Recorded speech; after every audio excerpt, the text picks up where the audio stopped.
Namaskar. A very good afternoon to all of you. We are initiating the deliberation of the fourth thematic session, and the topic of the fourth thematic session is University Governance System, Samarth. And we have with us Professor Sanjeev Singh from Institute of Informatics and Communication, Delhi University, is our expert for this session. We have the Central University of Rajasthan as the coordinator of this session, and the other university are Dr. Hari Singh Gaur University Sagar, Sikkim University, Tripura University, and Central University of South Bihar. So I would request Professor Sanjeev Singh, Professor Anand Bhalerao, Professor Niniba Gupta, Professor Abhijit Datta, Professor Ganga Prasad Parsai, and Professor Kamleshwar Singh to join over the dais for initiating the deliberation of the session. And also I request Sri Binod Singh Yadav, Deputy Secretary, University Grant Commission, for steering the deliberation of the session.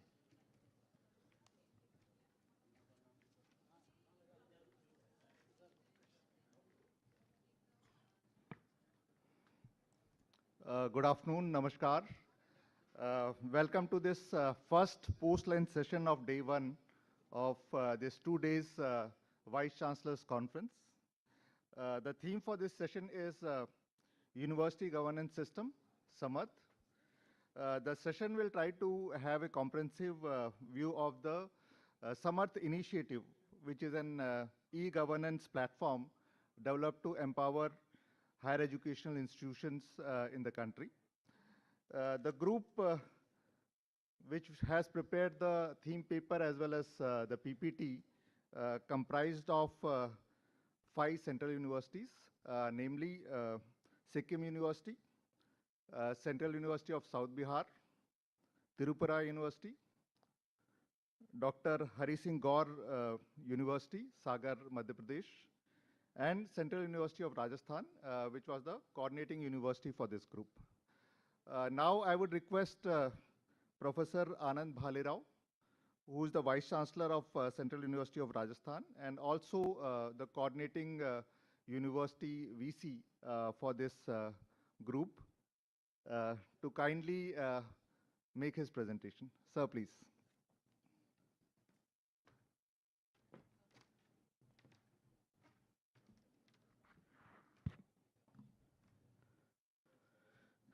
Very good afternoon to you all. It's really difficult for you as well as me. The timing of this presentation is after our lunch. And I'm sure that including me, none of us were interested in coming out of that lunch hall and sitting here to listen all these things. But as it is the scheduled program, we have to go ahead in this one. So very good afternoon and warm welcome to Honorable Minister, Honorable Chairman of the Central University of Gujarat, Secretary, esteemed Vice Chancellors, and dignitaries present here. It is really a privilege for me. I am not able to see the cursor.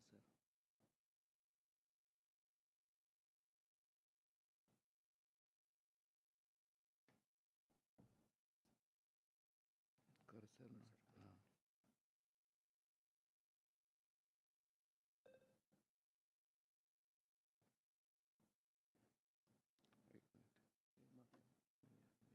से disconnect किया ना, चलो इसको present आ गया,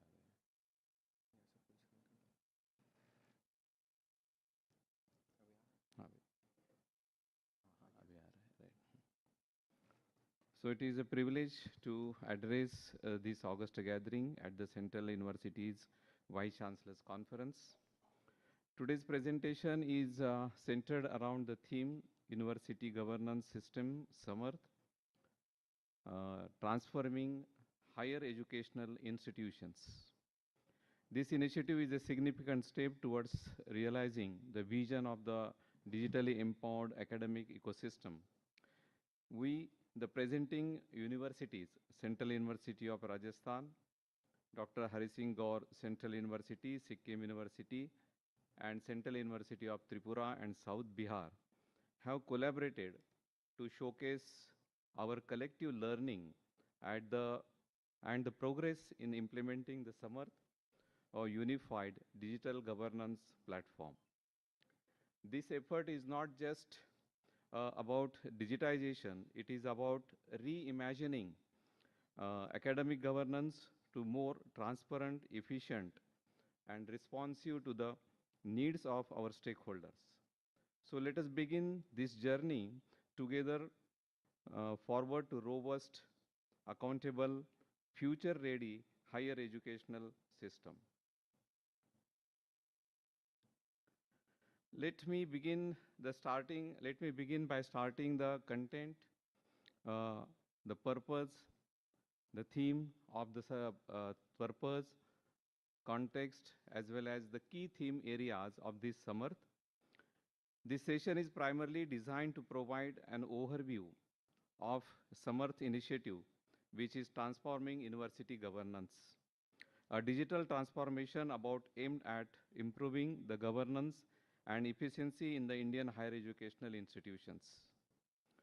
Samarth is a comprehensive e-governance initiative launched by Ministry of Education and implemented under the National Mission on Education through ICT. As per the SWAYAM portal, there are at present more than 13,000 institutions who have adopted this Samarth as an ERP for the administration of respective institutions. This initiative is well aligned with the vision and directives of National Education Policy, NEP 2020, which talks about the technology-enabled governance, and Samarth portal is quite potential, quite competent for this purpose. In the key theme areas, we are taking care of understanding of the Samarth in this presentation, the implementation status across the central universities, features, benefits, and customization, as well as the challenges which we have faced, capacity building and change management, the policy, then implementation roadmap, recommendation, and conclusions. Samarth seamlessly integrates the essential academic and administrative functions, thereby enhancing the decision-making and academic and administrative functions, thereby enhancing the decision-making processes through the real-time data access and analysis. It is engineered to optimize the university administration. The technology of this Samarth is well proven and it is very robust one. It is a sophisticated open source digital platform built on the robust, secure and scalable platform. Its automation engine enables the evolutionary automation of respective tasks and workforce. There are always repetitive tasks taking place in a software, as this engine is very competent enough to take all these repetitive tasks also. It gives the real-time communication and provides instant information access and updates to all the stakeholders. It ensures the smooth communication across the departments, faculties, students, supports timely the decision making with the real-time dashboards. Here are the various sections in the Samarth, and this is the beauty of this Samarth, that it is quite flexible. You can make the sections as per your need, as per your requirement. For example, Central University of Rajasthan has made 138 sections, different sections which are shown it here. Few universities I have checked, they have made it 132, 135. As per their need, you can make such sections. Samarth platform significantly enhances the transparency and institutional efficiency by transitioning university operations from paper-based procedure to a comprehensive digital environment. It stabilizes the processes and reduces the administrative delays through the automated workforces and real-time dashboards. For example, we always face the problem of cash. So Vice Chancellor always want to know the exact figures. If you click on the Samarth, you will get how many applications you have received, how many applications are processed, to how many applications we have given the letters of promotions. All this is available on click. Sometimes we experience that we get a mail from Ministry of Education at 11 o'clock and we have to give the report by 4 o'clock. The Samarth will now help us in this one. We need not to worry, we need not to take the stress of that one. All data will be available in a click if you utilize the Samarth modules 100%. It minimizes the dependability on physical documents, reduces the human errors, as well as the decision making is expedited, which I have explained it now. It's a self-service feature, empowers our all other stakeholders such as staff, student, and they can use it independently, manage applications, request independently, promoting the responsive and accountable administration culture.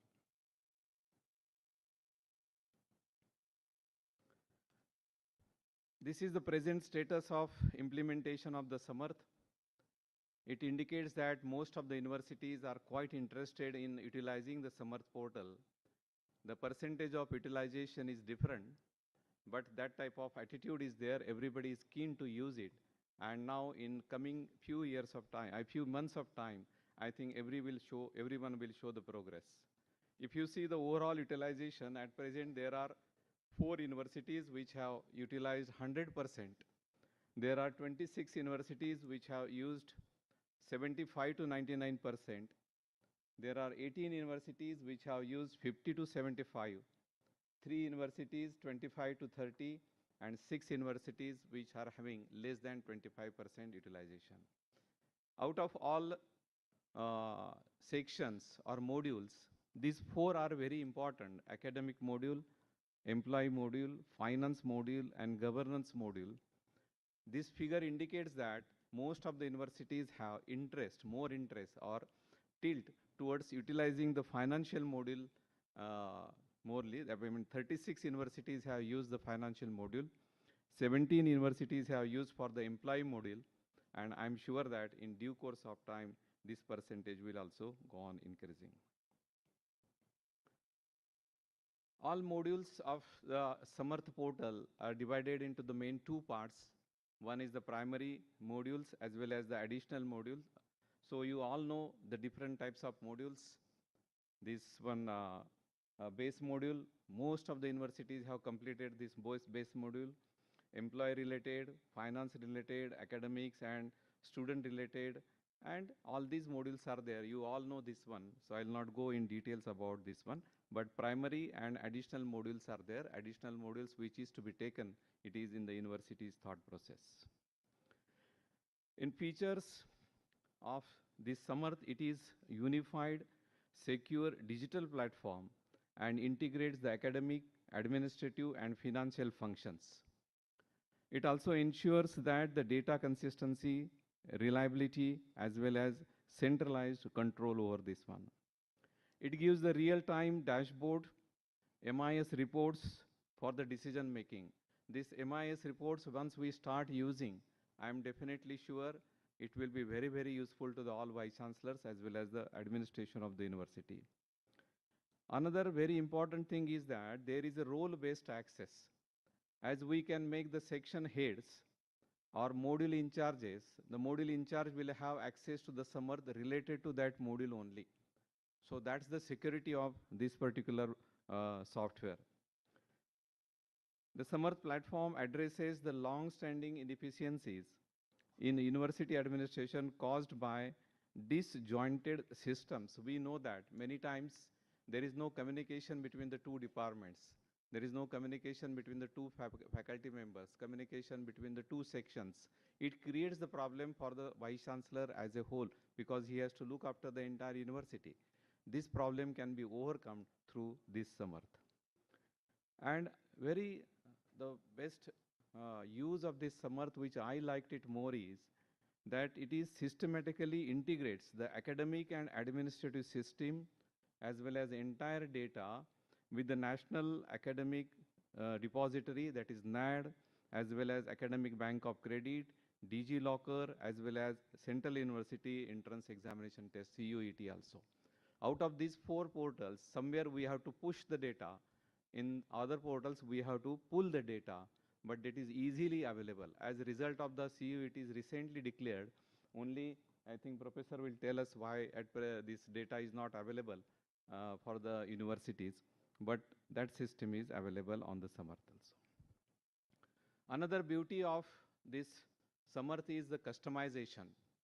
Let me share with you the example of my university, Central University of Rajasthan, and other my colleagues also have followed similar type of methodology for this one. We have appointed, or we have given the in charge for the each module, each section head is there.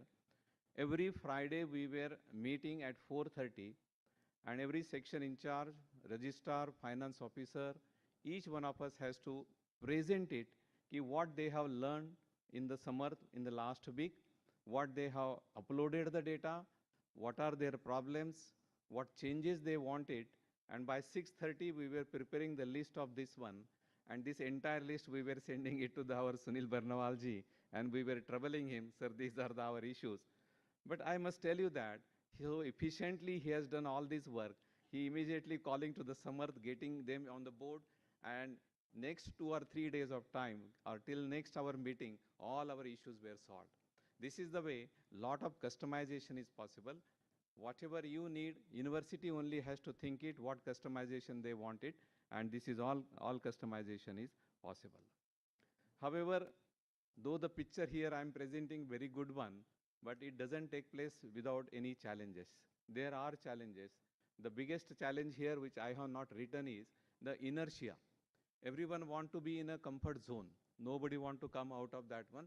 Whatever old is there, it is good one. They want to continue with that one. But somehow we have to pull them from that thought process and bring it on the digital platform. That is the main thing. Then lack of integration between the departments, getting the data, transferring the data, that was also problem. Delayed reporting, late reporting was taking place. Once I started the meeting every week and I was attending that meeting, then ball started rolling and we come up to the certain level. Another one is that configuration of system to meet the university need, that is also another challenge. The needs of Central University of Punjab and Central University of Rajasthan are different. Needs of Central University of Tripura and Rajasthan University are different. So this Samarth has this challenge, ki how to address all these needs, how to accommodate all these needs, because every time they cannot write a different program, if I am not mistaken, but in the same program, they will have to change in terms of the loops, and then only it is possible, but that is the challenge they have accepted and they have done it. Let me confess this one. I joined this Central University of Rajasthan in 2022, and immediately I visited the Samarth portal. 22 and 23, my entire opinion about the Samarth was not good. Responses were not good. Changes were not taking place. Nobody was picking the phone also. But in 24, when ministry has supported this, all this one, they have entirely changed.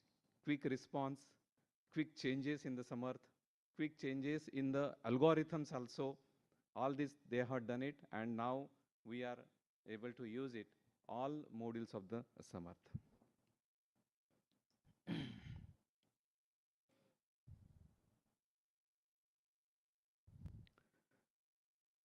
This slide will outline the strategic approach which we have adopted for the capacity building and ensuring the effective changes management during the implementation of the Samarth initiatives. This can be taken as the best practices also. We all together, 5 universities, discussed this point, and we have written that what methodology we have adopted in implementing in our respective universities, and commonly we have written these points, so which can be useful for implementation of the Samarth in the respective university. The process begins with the formation of well-structured implementation team. This includes the nodal officer, technical support personnel, section in charges for each module, and the team ensures the ownership, coordination, and smooth execution. There was a problem again about the efficiency of this team also. I was worried that how to motivate them, how to bring them on the one particular level, on particular level. Then I have delivered them one lecture. I'm sure that one lecture do not make any very big change, but definitely the change started for that one. And I delivered the lecture on the two topics. One is kartavya and adhikar. What is exactly kartavya and what is exactly adhikar?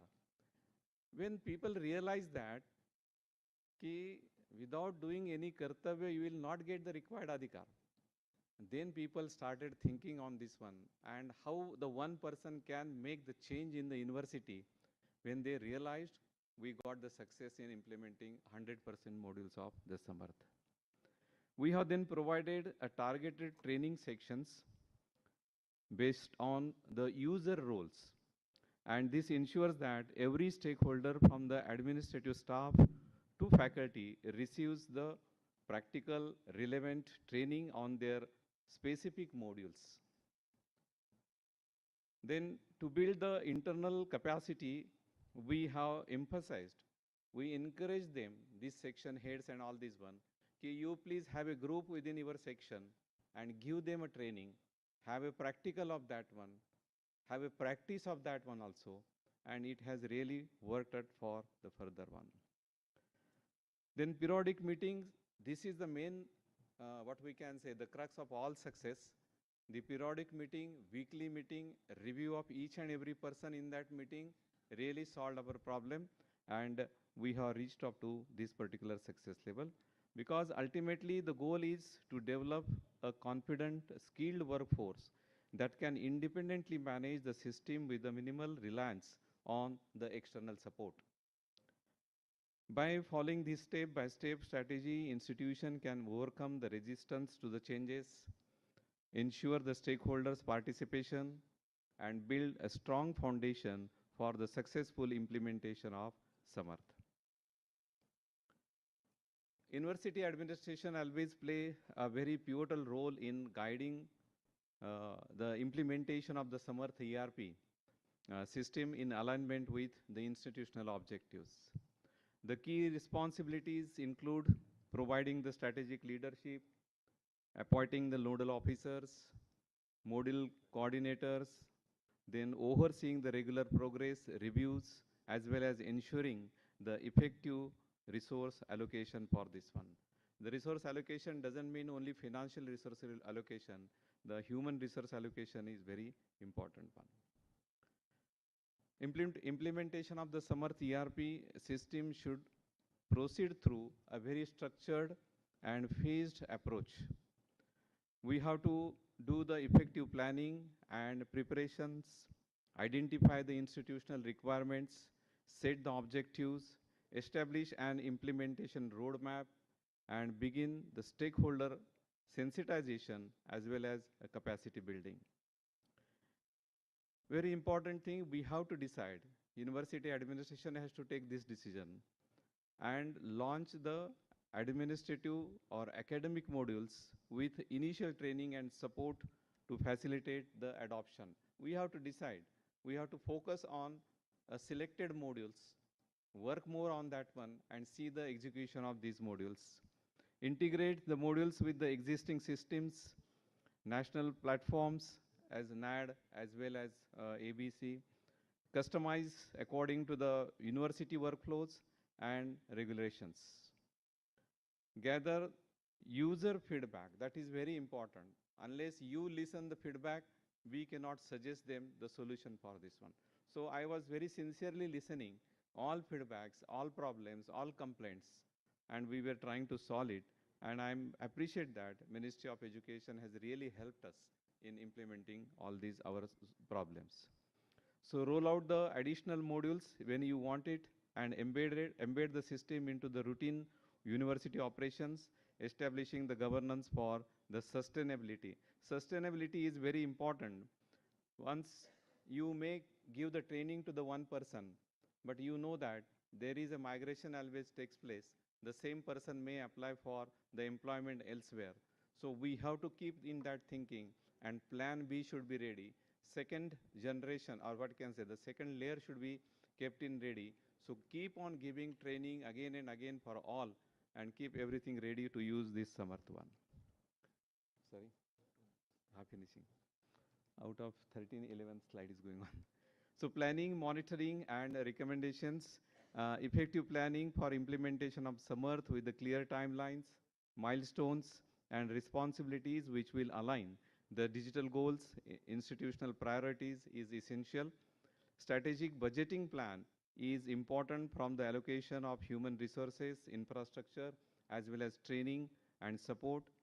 Performance monitoring is very important to track the progress through the KPI and review meetings.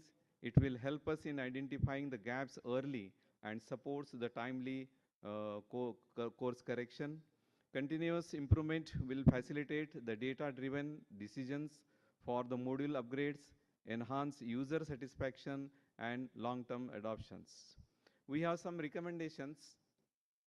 We want some regular training programs and webinars regarding this, create a standardized learning material, user manuals for this, establish a national help desk for the troubleshooting, provide the access to the implementation of toolkits and frequently asked questions, support the module customization and staff training, as well as I wish there should be a periodical audit of the universities on the basis of the Samarth also.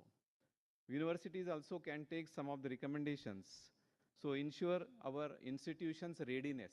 We have to make all staff and faculty members in that state of mind. Now there is no alternative. We have to go for utilization of the Samarth. So appoint a dedicated nodal officer and empowered task force. Then conduct the regular internal reviews, meeting and feedback. Use the platforms, metrics to refine the workflows. These all things we have to do it continuously to help to implement this Samarth. This is out of the Samarth. This slide is out of the Samarth actually. I thought that what should be the vision of digital governance. So digitally empowered institution is not just an aspiration. It is a necessity for achieving the academic excellence and meeting regularly mandates. Samarth offers the structured, scalable, and transformative solution to achieve this by enhancing the transparency, operational efficiency, as well as accountability. We must learn from the success stories. As few of the universities have used 100% modules, let us sit with them, understand how they have made their challenges, how they have found out the solution. Definitely it will be useful for them for implementation of the Samarth. So challenges are there, as already we have said it. We have to meet these challenges. Strategic roadmap for the sustainability is important, as I have told just now. The second batch, second layer of the trained person, we have to keep it ready. So training program should go continuously. In my university, we have taken 122 training programs, repeated training programs. And I'm happy that Samarth was very quite happy to give all these trainings, and we are thankful to them for this one. Lastly, aligning the Samarth implementation with the national frameworks like NEP 2020, NAC, NIRF. You all know NIRF will change in few days of time. NAC is changing now, and now Samarth also has to take that call and align all their modules, align their all resources, their thought process in new changes which are coming in the accreditation and quality processes. So Samarth is not just a tool, it is a vision for transforming governance in higher education with strategic efforts, shared ownership, as well as aligned policies, and we can make that vision a reality. So thank you very much for your patient listening and active engagement throughout this session. As we conclude this presentation, I would like to reiterate that the digital governance is not merely a technological shift. It is a crucial cultural transportation in how our institution functions and serve. So I express my sincere thanks again to you all. I express my sincere thanks to UGC. I express sincere thanks to Ministry of Education, as well as all the 5 universities. We have worked together. We had a lot of discussion, deliberation, sharing of knowledge, sharing of experiences with each other, and this presentation is outcome of all our discussion. So it's a teamwork. Thank you very much.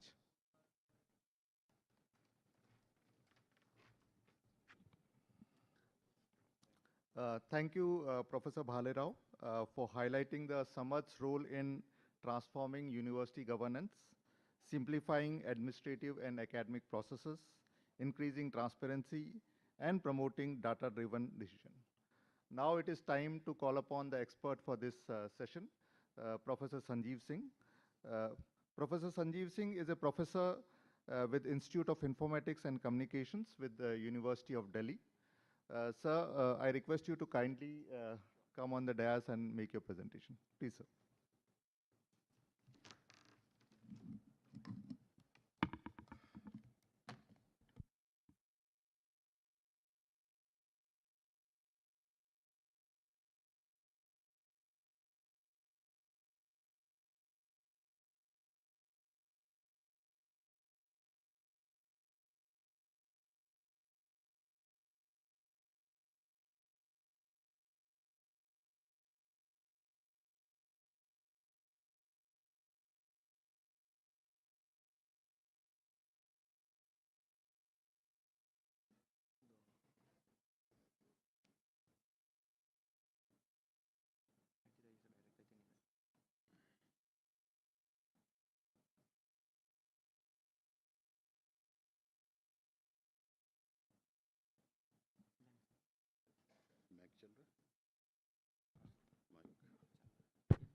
Thank you. Good afternoon. It's a very interesting session because post-lunch sessions are normally very lazy, and I'll promise that I'll make it so short, and because of Professor Bhalerao has gave us the beautiful introduction and the success stories around it.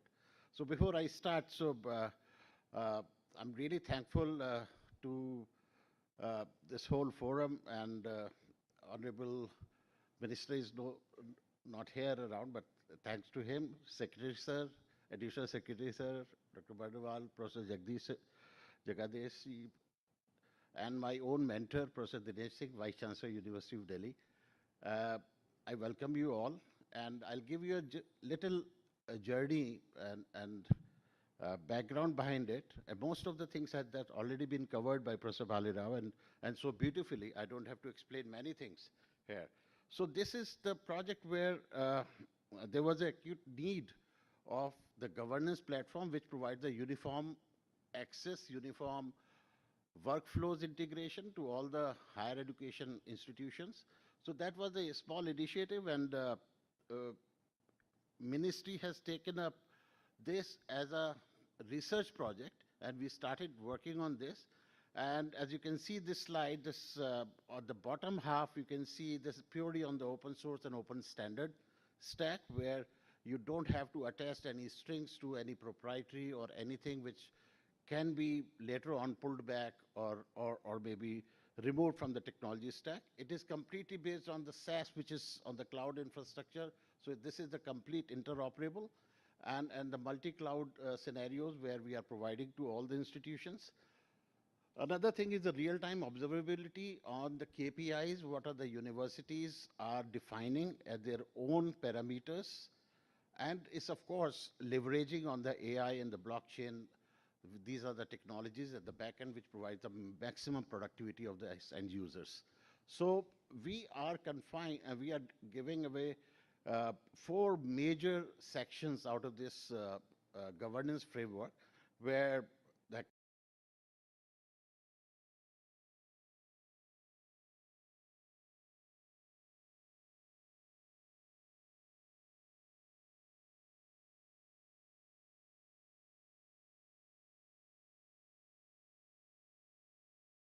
academic, student life cycle, and all these modules, where this is 1920. Then we grew with 15 of the CUs, and in this year, we have completed more than 13,000 institutions across the country. So this is the state level implementation. As you can see, this is the footprint of Samarth, where all type of institutions are there. And this is the great learning for us to improvise further and integrate maximum number of workflows by learning different use cases of the different universities, of their type, their location, their structure, and so on and so forth. Since in the morning session we have learned so many things. I mean, Professor Rao, Professor, I am, I think, Allahabad. I learned that there's so many things are being integrated now. We need blockchain, we need AI, we need so many other things where the students can be more productive, can be more informed about what they are going to learn. And in the recent time, last 2 years, we have completely and natively integrated all the SWAM courses with Samarth ecosystem. So what is happening is whatever the courses are available on SWAM, they are seamlessly available and accessible through Samarth portal, and the first implementation what we have done with the UP government. So all the UP universities, all the students in the UP state, they are able to access all the courses which are available on SWAM. So this is the footprint and the snapshot.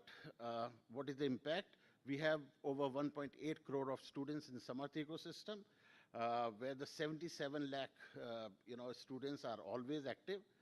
We have more than 2.12 crore digital payment transaction, and it has emerged out as a academic UPI, where this year this has the total tally is more than 7,000 crore rupees out of the financial transaction on the academic higher academic ecosystem. This is the employee services, where we have the registry of more than 2 lakh employees. 8.8 lakh payroll statements have been generated and processed, and more than 6 lakh leave records have been processed out of this. More than 2 lakh files have been tracked and processed out of this platform. And the offshoot of this Samarth ecosystem is the Chayan, which was the UGC take, and Professor Jagadesh is here, and it was his brainchild that why not to create a uniform recruitment portal for all the central universities. So Chayan was launched a couple of years back, and it has become a de facto standard for central universities appointment. So these are the statistics. More than 1 lakh applications have already received. So that was the exercise where you don't have to do the duplicate application process for all the universities. So this is how we are spread it along all those 4 sections, and we have more than 40 modules to take care of all the university core functions and all the workflow integrations. So this is the genesis of Samarth. This is completely Swadeshi and Atmanirbhar. This is interconnected and unified. It's anytime, anywhere, transforming experience, and it completely embracing NEP 2020. And we have, I think, 16 universities, they have implemented NEP courses through Samarth portal, and we have all the other programs, and that is, these are the objective and how we directly align with NEP 2020.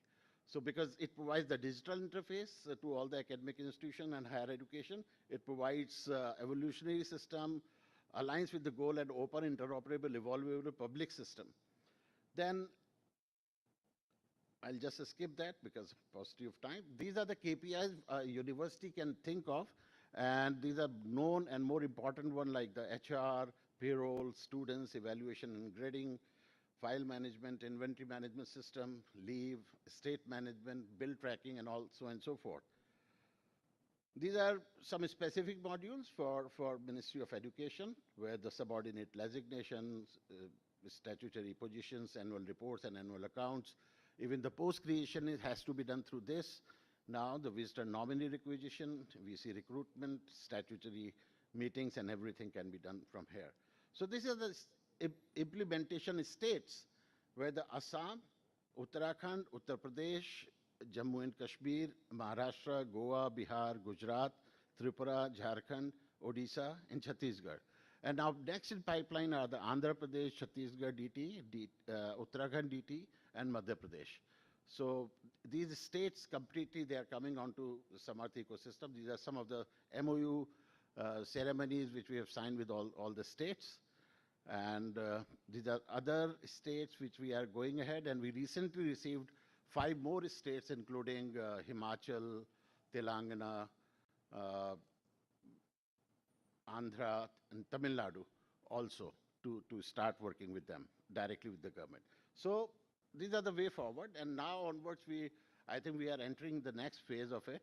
And we are completely adding a new AI with the generative feature with each and every module, which provides more and more information and bring in more transparency to all the stakeholders of the university. So we are going ahead with implementing new central universities, regional training centers we are going to open, advanced automation of the modules, and integrated university accreditation and ranking support. We are integrating with and signing up with different agencies so that all the universities will have their latest ranking right onto their dashboard and their positioning in terms of academic excellence, academic output, research outputs, etc. And of course, this is the AI-powered governance monitoring system where each and every module will give you the score where you will come to know that where are we, position ourselves comparing with other institutions. And of course, another which is very common nowadays is 24/7 chatbot for the students. So, skipping, thank you so much for your time, and over to Mr. Thank you. Thank you, Professor Sanjeev, for telling us how Samarth is spearheading the digital transformation in alignment with National Education Policy 2020. Now we would like to open the floor for question and answer session. I would only request all the participants who are going to ask the question to firstly state their name and organization, and to be very precise and brief.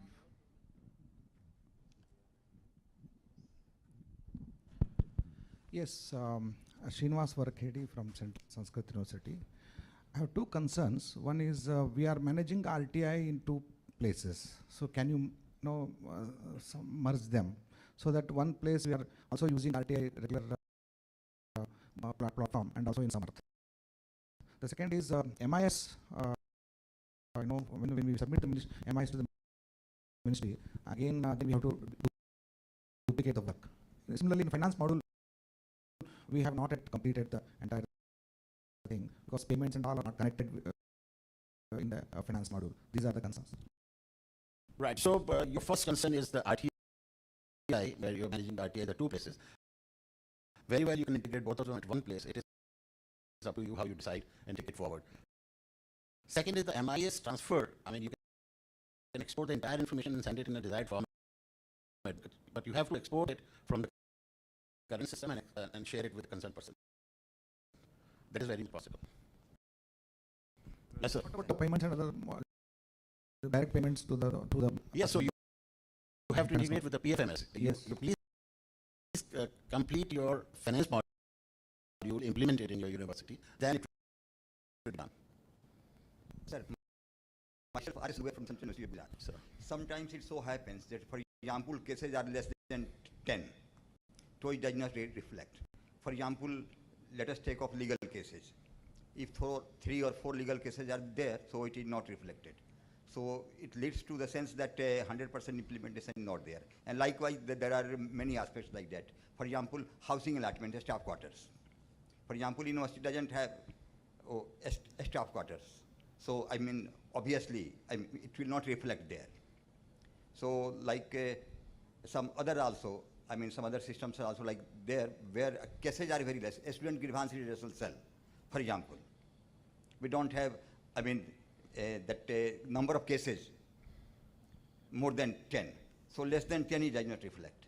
So how to deal with those things so that we can also go for 100% implementation, we can say.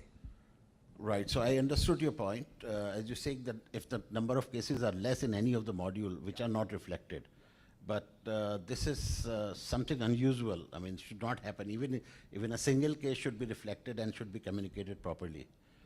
I'll get it checked it personally that why it is happening, but it should not happen. I'll assure you. Yeah. There's another observation. Sometimes few modules are part of the module. It is not required to us. Yeah. But unless we communicate to the Samarth, they will continue to consider it that it is not utilized. we have to inform them that this is not useful to us, don't consider in that one. And that's why they remove it then. For example, earlier we were not using the examination for the ODL, that we were not using, and our percentage unnecessarily it was showing 92-94%. Then we said that we are not using it, and whenever we want it, we will start using it. Then our percentage has gone to 100%. Now we are using that ODL also. So we have to communicate them. Professor Bansal, please. Sir. SP Bansal, Vice Chancellor Central University. Our next future main threat is the cyber security. My question is that how to ensure, because Professor Sanjeev has done a wonderful job in implementing the this Samarth there in the country.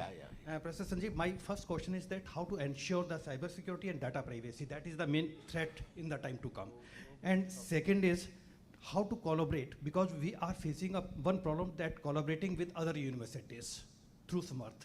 This is also not there. And the third one is that it's a great challenge for every university to building a digital capacity of the staff. This is another challenge. Correct. So these are very obvious, and I think this needs a lot of deliberations, right? Your first point is how we are protecting the data and how we are taking care of the cyber security. That is why we have the complete security framework around it, and which we are complied with all the certain guidelines, 100%, and all the DPDP guidelines, the act which have been passed last year. So we are in compliance with all the government regulatory framework along with the certain guidelines. So that ensures that the data is in the safe environment. And also on the top of it, right from the beginning, each of the institutions have the complete ownership of their own data, which they can take data from the cloud and they can retain with themselves, or they can keep at both the places. So it is up to them. Second, your observation was how you can collaborate with other universities, which is very simple. You need to open up your couple of modules which actually allows you to transfer the credit, and also you can assign the different faculty members and the teachers you can invite and onboard onto your platform, and you can initiate research projects through your framework, and there are multiple other ways where you can collaborate with other institutions. One last question. Professor Rao, please. B.J. Rao. Yeah, Professor Rao. 2 points. Yes. It's an open source platform. Yes. Right? Yours is. Open source is good as well as bad, because every time you need to customize, we need to take help. And every time I'm customizing one data, some other parts of the other data keeps changing. I can give very concrete examples in the area of marks entry, which is a dangerous area to change. So these are some of the very specific customization points which are extremely fragile. Correct. So this is an area which you need to really fix it hard. Yes. So I'll respond to this observation. This is, in a way, I mean, both the sides, and we can debate on this. By saying open source doesn't mean that it can be customized, or it can be attacked, or it can be manipulated, or is vulnerable. It gives you enough strength, right, so that you can empower. So open source philosophy is always to empower the user. Why we keep it open source? Because we don't want to attach any, or we don't want to get into the licensing issues, so that any institution can't do any customization any point of time. As you highlighted the case of marks entering, right? The marks entering is our experience across the country. All the universities, they have different ways of entering marks. Some of them, they are playing with pure grades, relative grading, absolute marking, absolute grades also. They don't even give the marks. They give directly the grades, right? So we are going through that diversity, right? To take care of that diversity, we have to have a flexibility in the system. As Professor Bhalirao rightly pointed out, there has to be a configuration management, right? Which ensures that the right configuration is in place. So we are in the process of making it a uniform configuration panel, which seems to be a little impossible in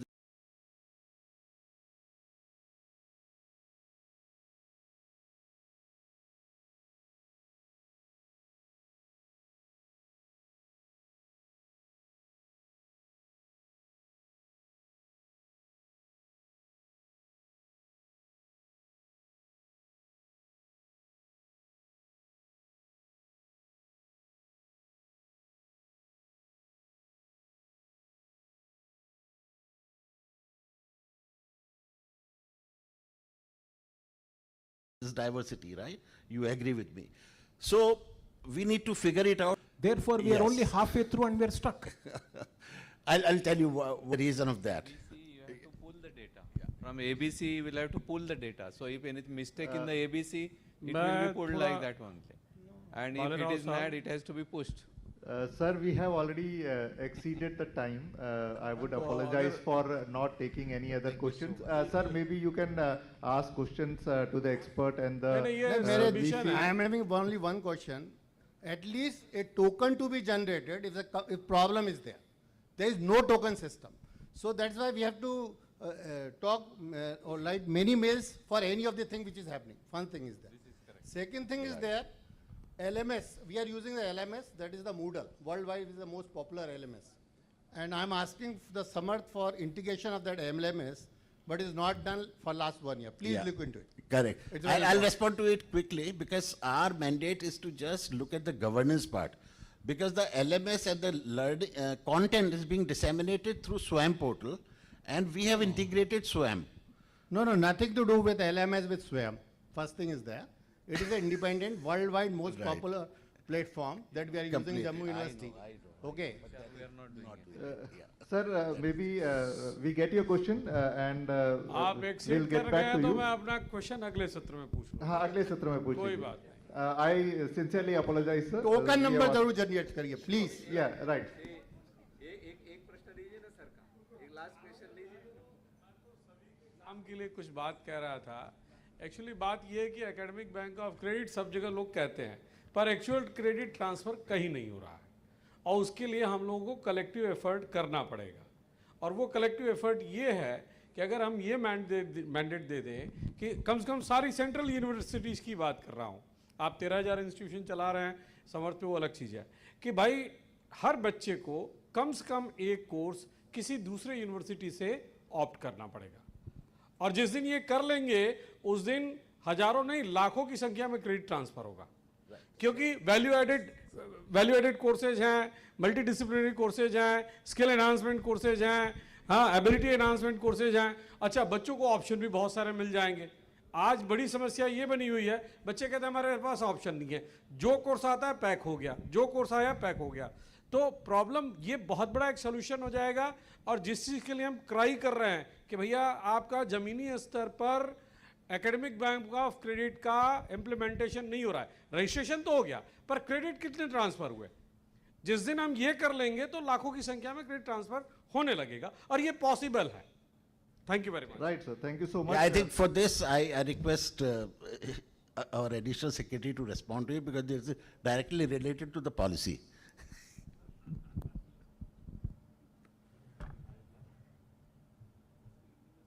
So I must thank both the presenter. They did a great job of presenting the success story of Samarth.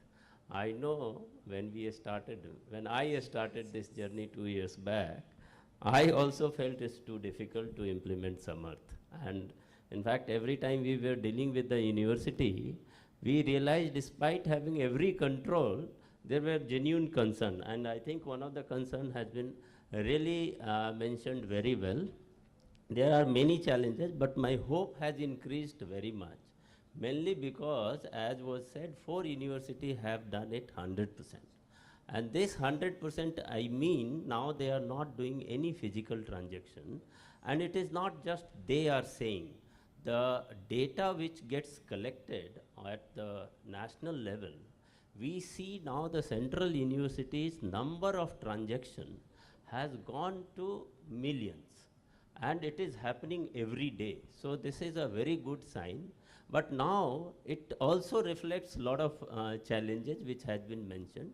And the challenge of the open source is extremely important to address. And Professor Rao did mention very well that every time they need to customize to their requirement, they have to come to Samarth, which is a central team which does it. Of course, this is also because this customization capacity is not there at the university level. Had it been there, we would have given it to the university that you customize to your requirement and make it even more robust. And that is how the open source system works. But somehow that is not there, and that is why the central team at Delhi University has to work for every university. And it will continue to work till we achieve that capacity at the university level. But that is what the solution would be. We will also work the ecosystem, how we develop for Samarth in due course of time. My challenge now I see is the way we reach to the central university and some of the higher education institutions. Now it should not stop here. We have around 60,000 higher education institutions. We have reached to 13,000. We have to reach to everyone. Can this model serve to every HEI? If every HEI start approaching at the central level, we will not be in a position to address them. Addressing 48 central universities is much easier than addressing to 48,000 HEI. So we will have to develop a robust mechanism by which the capacity can be built at the HEI level. Second, for some of the central universities which are also affiliating university, there are very few, but there are. But, and therefore, and Delhi University is one of the important university which is affiliating colleges and having also some constituent college. How are we going to take it to the colleges? Because if we don't do it to the colleges, then also we don't complete the journey which we have started. And university is responsible because the whole student life cycle, which starts with admission to the award of the degree, is the university responsibility. It is not the college responsibility. They are teaching as per your curriculum. They are taking admission on behalf of university. They are conducting exam also on behalf of the university. So this is one challenge I see, and I'll request all those central universities who are affiliating colleges, please get their admission in those colleges through Samarth. This is possible. Some of the universities have started doing it, but everyone should insist. And it will be possible because, if you don't take admission through Samarth, they have no other way, because you have now created an enabling environment by which you have closed all other options but to come to Samarth. This is one. Second, those universities which are in the advanced stage of implementing Samarth, like 4 has done 100%, 26 has done more than 75%. They should start making use of Samarth dashboard for monitoring the university performance, department performance or the efficiencies of your guest house, vehicles, campus, and all other things which is possible through the system. Unless we start using that, we will not improve. We will capture the status quo thing through the system, but will not improve unless we start monitoring that. So that is another important area which I want universities to start using it. And I also asked some of them to develop some KPI, give to us, so that we start monitoring for other universities too. Some are doing, some are not. So we'll request all to come on board on this. But once again, I must congratulate everyone that in very less time they have moved very fast on Samarth. Thank you. Sir, one of our suggestions, they have not implemented mobile application. We have discussed that. Thank you so much, sir. We come to the end of this thematic session. I would like to thank the expert for this session, Professor Sanjeev Singh, for his wonderful presentation and patiently replying to all the queries. I also thank all the Vice Chancellors of this group for the wonderful theme paper and presentation. Thank you.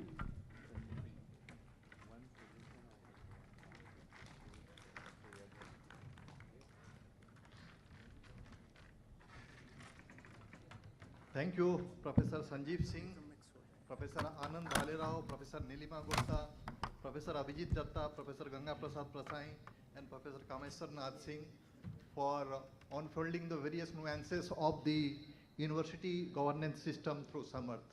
So there is a detailed deliberation, and of course our expert opined that it is a gradual system and it will be streamlined very soon. So, sir, we are taking a 2 minutes break to fix the logistics, and we shall initiate the fifth thematic session.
Very good afternoon. We are going to initiate the deliberation of the fifth thematic session, and the title of the session is Promotion of Equity in Higher Education Institutions, Fostering an Inclusive and Equitable Environment, PM Vidya Lakshmi, and One Nation, One Subscription. And for this fifth thematic session, we have with us Professor Manish Joshi, Secretary, University Grant Commission, Professor P.K. Banerjee, Joint Secretary, Management, Minorities and Scholarship, Ministry of Education.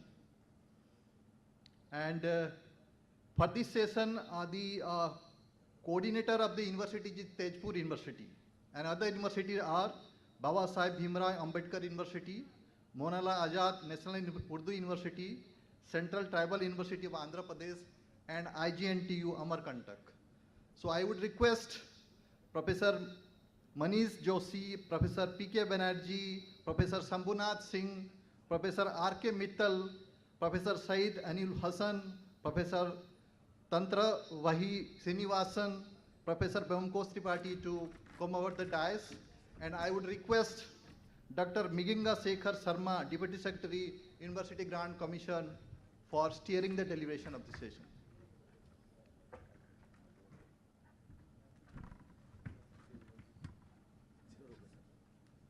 Over to you, sir.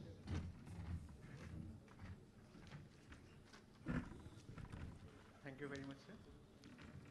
Namaskar and good afternoon to all of you. I welcome you to the fifth session of this conference. The theme for this session is Promotion of Equity in Higher Education Institutions, Fostering an Inclusive and Equitable Environment, PM Vidya Lakshmi, One Nation, One Subscription. We have 5 central universities for this thematic session: Indira Gandhi National Tribal University Amarkantak, Central Tribal University of Andhra Pradesh, Maulana Azad National Urdu University, Baba Sahib Bhimrao Ambedkar University, and Tezpur University, which is also the coordinator university for this group.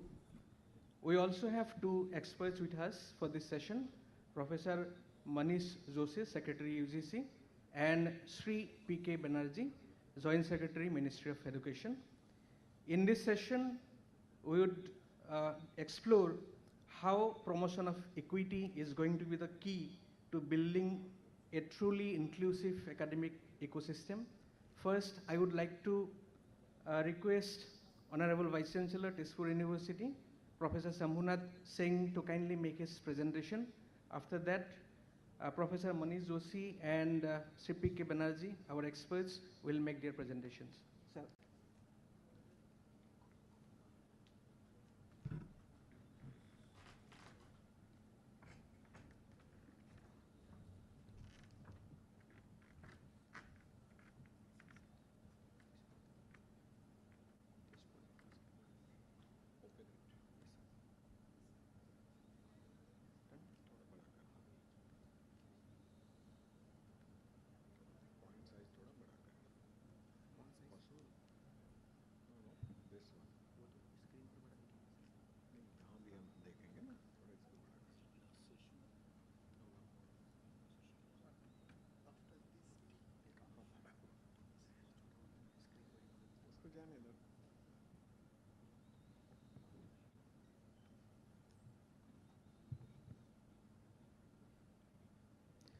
Good afternoon to all of you present here.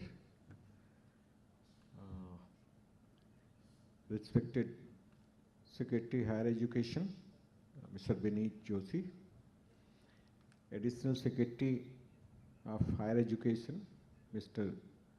Sunil Barnwal, former Chairman, University Grant Commission, Professor M. Jagdish Kumar, and Professor M. Jagdish Kumar,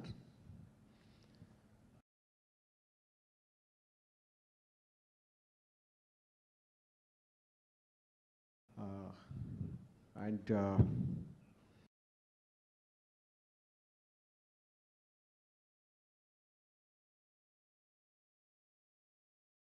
Chairman NAC and NBA.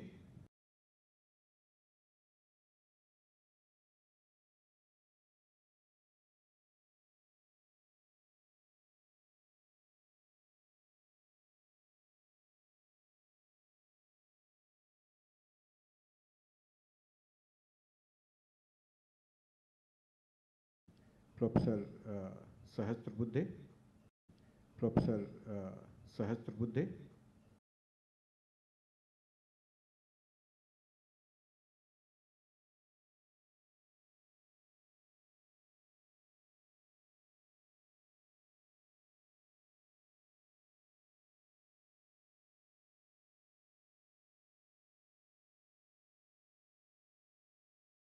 Professor Sahasrabuddhe,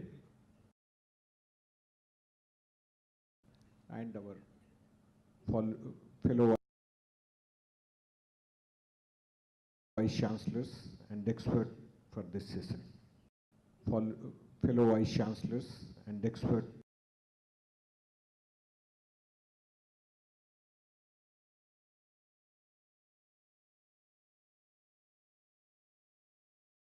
for this session.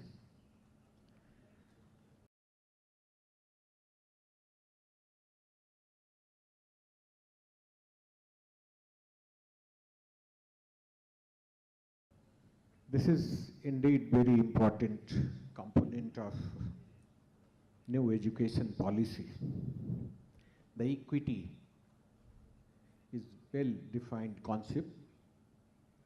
It's very popular and well known. And there is several constitutional provision for equitable society.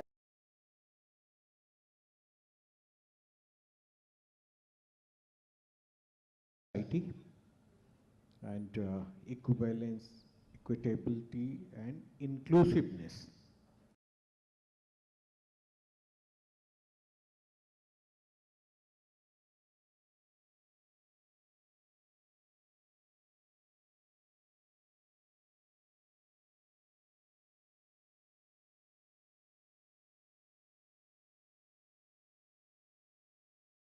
But new education policy first time make it an important component for educational institutions.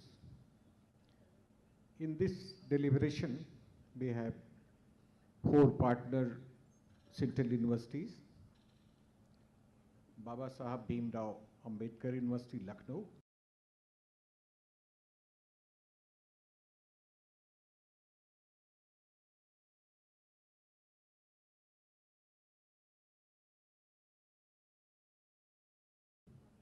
Maulana Azad National Urdu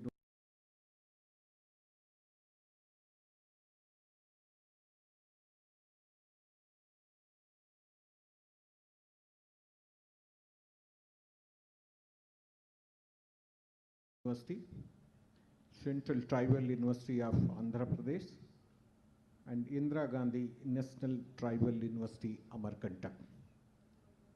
With all these institutional collaboration and deliberation,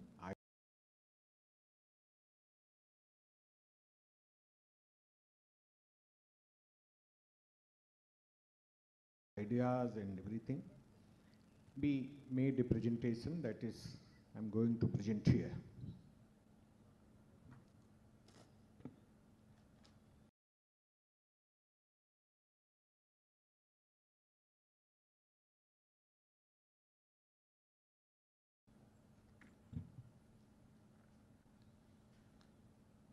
This disparity is also there, we need to address it. Caste-based discrimination. This is the main hinders and social integration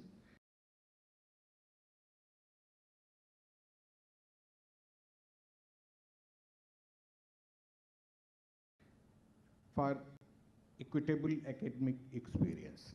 Caste system is still exists, and it's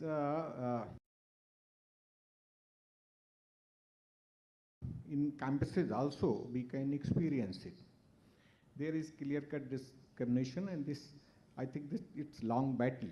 It's mindset and attitude. Attitudinal change is, I think, most difficult. It exists, it means we were not able to defeat it. Rural and urban disparity. This is also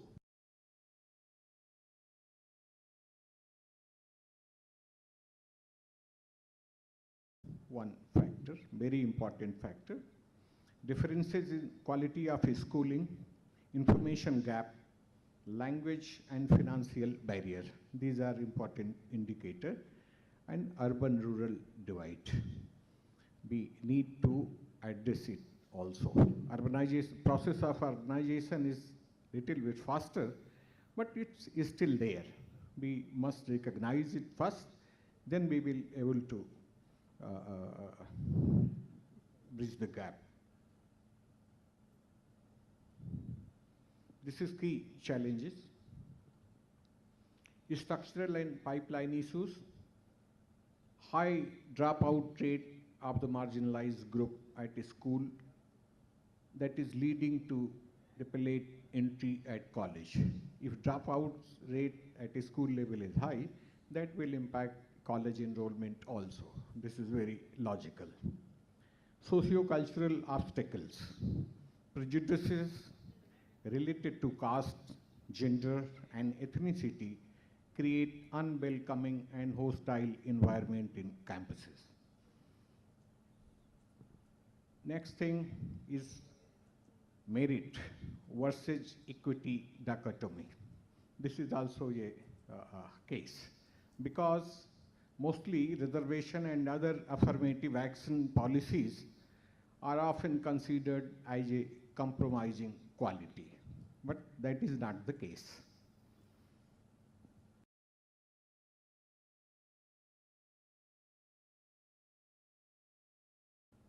We need to think about initiative by University Grant Commission and Government of India. There is so many important initiative by these organizations, especially Government of India, to get out of this syndrome. The NAP 2020 is one very recent example. This is shift the paradigm from equality to equity. Accessibility guidelines and the standard for higher education institutions and universities. Adoption of sustainable development goals, especially goal number 4, aims to ensure inclusive and equitable quality education to all. Guidelines to provide equitable opportunity for the socio-economically disadvantaged groups. UGC draft regulation on promotion of equity in higher education institution that is released in February 2025. Educational framework for global citizenship in higher education 2021 prepared by UGC. Access and equity through PM USA. Meru to address regional disparity. This is also a very good initiative. PM Vidya Lakshmi scheme to do away with financial hurdles. This is recently announced very good scheme by Government of India. One nation, one subscription ensure equal access to knowledge. It's very recent initiative, recently announced by Government of India and have very important impact on educational system, especially access the quality material by all the student and all the university across the board. We have few recommendations, I think, on this issue. Detailed deliberation will our colleague will do, because he was main initiator of this thing from ministry side. But our recommendation, how to maximize the impact of one nation, one subscription. There is a catch, because scheme is there, but databases are not there. That's very costly and very important thing. If with one nation, one subscription, databases will also subscribe for institutions, it would be complete the thing.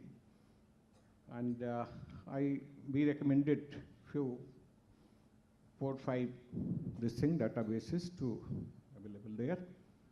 Training and awareness program.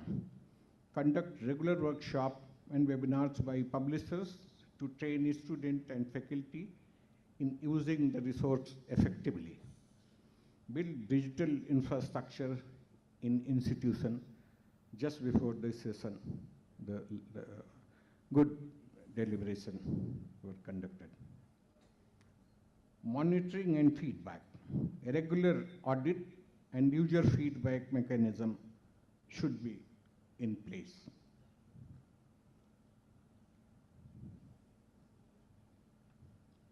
Addressing the deep-rooted challenges require a comprehensive multi-level strategy. Macro-level, data-driven policy. Policy making must be guided by robust, disaggregated data and annual equity in higher education. Report may be published to identify a specific gap and tailor intervention. Targeted funding. Funding mechanism like PMUSA should be strengthened and made more targeted. Status with the lowest GER and colleges density should receive preferential funding. We need to fund more of deprived area and institutions. Regulatory oversight. Regulatory body must enforce equity-related mandate strictly. This includes auditing implementation of reservation in admission and recruitment, the functioning of grievances cell, and support service for the marginalized. And some more framework. Institutional leadership. The Vice Chancellor and other senior administrators must champion the cause of equity. Their commitment should be reflected in institutions' vision, strategy, plan, and resource allocation. Empowering structures. Institutions must establish and empower bodies looking at diversity, equity, and inclusion. SC/ST, OBC cells, and gender sensitization committees must be active and well-funded and have an authority to take action. Sometimes it's just notional. Campus culture.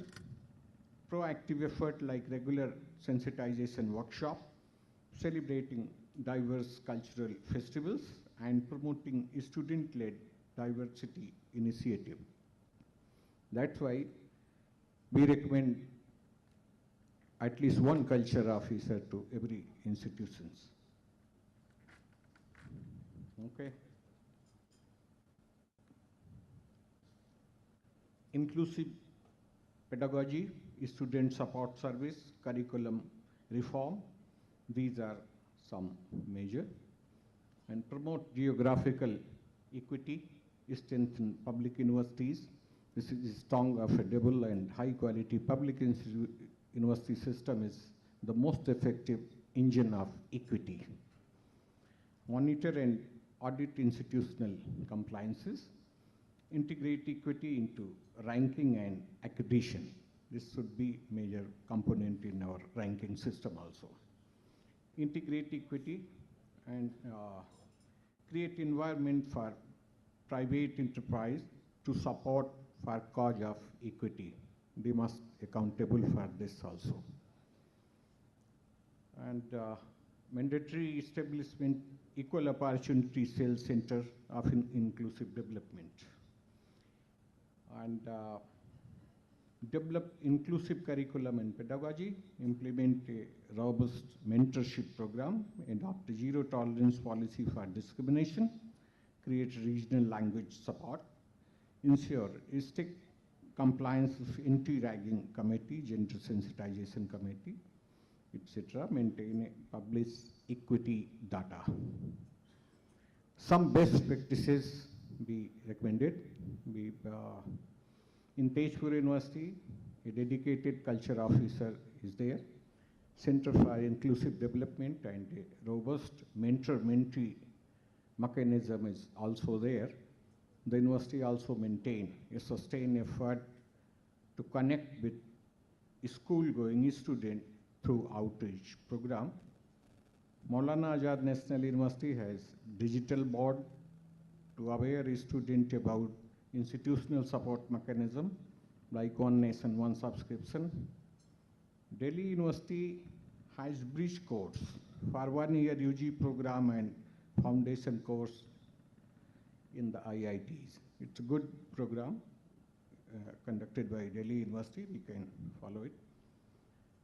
Equal Opportunity Cell and Gender Championship Initiative by UGC. And one provision by Jawaharlal Nehru University, there is a deprivation point for admission in the university. Deprivation point means backward region student, first graduate student, etc., etc. And active anti-ragging cell and anti-ragging hoarding in campuses. Conclusion, achieving true equity requires a fundamental shift in mindset from viewing equity as a matter of compliance or a charitable concession to recognizing it as a cumbersome institutional excellence and national progress. It demands an unwavering political will, and institutional effort are there, which we have sustained with more strength. Thank you.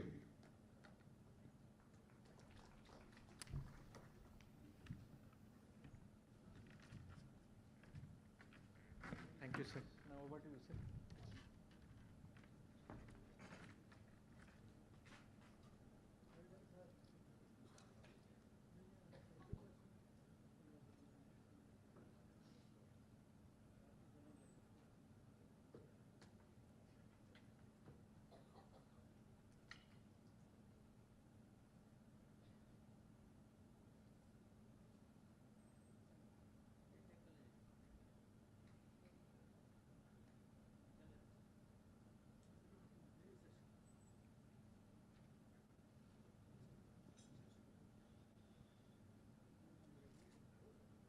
नमस्ते। आप सभी को गुरु पूर्णिमा की बहुत सारी शुभकामनाएं और एक अच्छे दिन पर आप सबके सामने मैं प्रेजेंटेशन कर रहा हूँ honourable vice chancellors and all officials of the ministry. I will not take more than 5-7 minutes, but as we talk about inclusivity and This all inclusive should be there. So I think we should take an activity, a small activity, 60-second activity. So I will request you all to open this menti.com on your website, on your browser, your mobile browser. So please open this one. All of you also can open menti.com. You can go on your browser, type this menti.com, and it will ask you this number.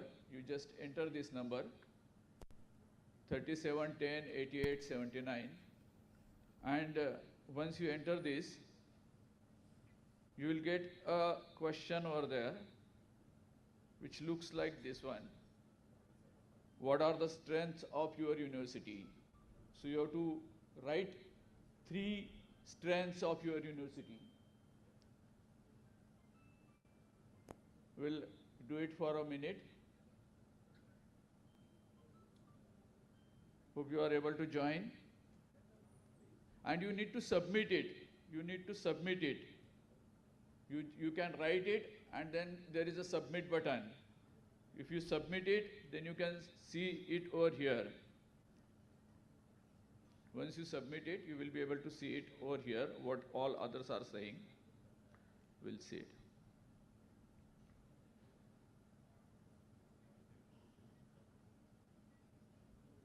Okay, so you need to submit it, and then we will get a cloud over here. So these are the strength of our universities. Number is there, 3710 8879. Is there on the screen also, right side, 3710 8879. So the strength of our university, as what we are saying, so it is clubbing all this. Out of 35, 36, 8 has submitted. Please submit as early as possible so that we can get feedback from all. So students, infrastructure, NEP 2020, rewarding, quality, reputed, these all are coming. Those which will be repeated, that particular number will, that particular term will get bold, and that will become bigger. You can even submit 1, not necessary to submit all 3. You can even submit 1 if you have only that 1. So 14 out of 45 are submitted. So so let us move ahead. It will keep going on. So the idea is, like I was thinking, when we talk about 5 pillars of the NEP 2020, and it starts with access, equity, then I was thinking that the word that will come ahead is equity, but inclusivity. But I think very few of them have written this particular word, equity or inclusiveness. We have all other words there, terms. One inclusive term is there, equality is also there, but this particular equity and inclusivity has to be on our priority list. If it is not on our priority list, then the issues of non-inclusivity, and then there will be, the problems will start. If we monitor, like we monitor, Bhalerao sir was saying, every week we were monitoring the Samarth implementation. Likewise, can equity and inclusivity will be on our top priority list, then we can reach to the saturated level, and we can achieve what we want to achieve, as NEP has mentioned. So understanding equity, we all know that it's a level playing field for all students, that we need to make an ecosystem so that every student will get a level playing field. And inclusion goes beyond physical presence to ensure every individual feel valued and empowered. So we need to do some extra efforts for that. Some slides that will say the importance of it. It's because of, we have taken it in NEP through, as it is Sustainable Development Goal 4 by 2030 will achieve this one.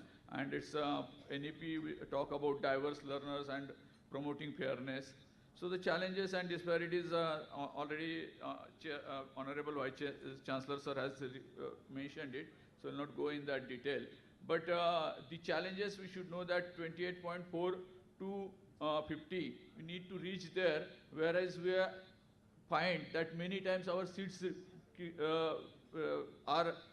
remain vacant, and what extra efforts we put, that also we need to understand for ourselves, and that we need to answer ourselves. So these are the things that we have done: enrollment, retention, and dropout rate.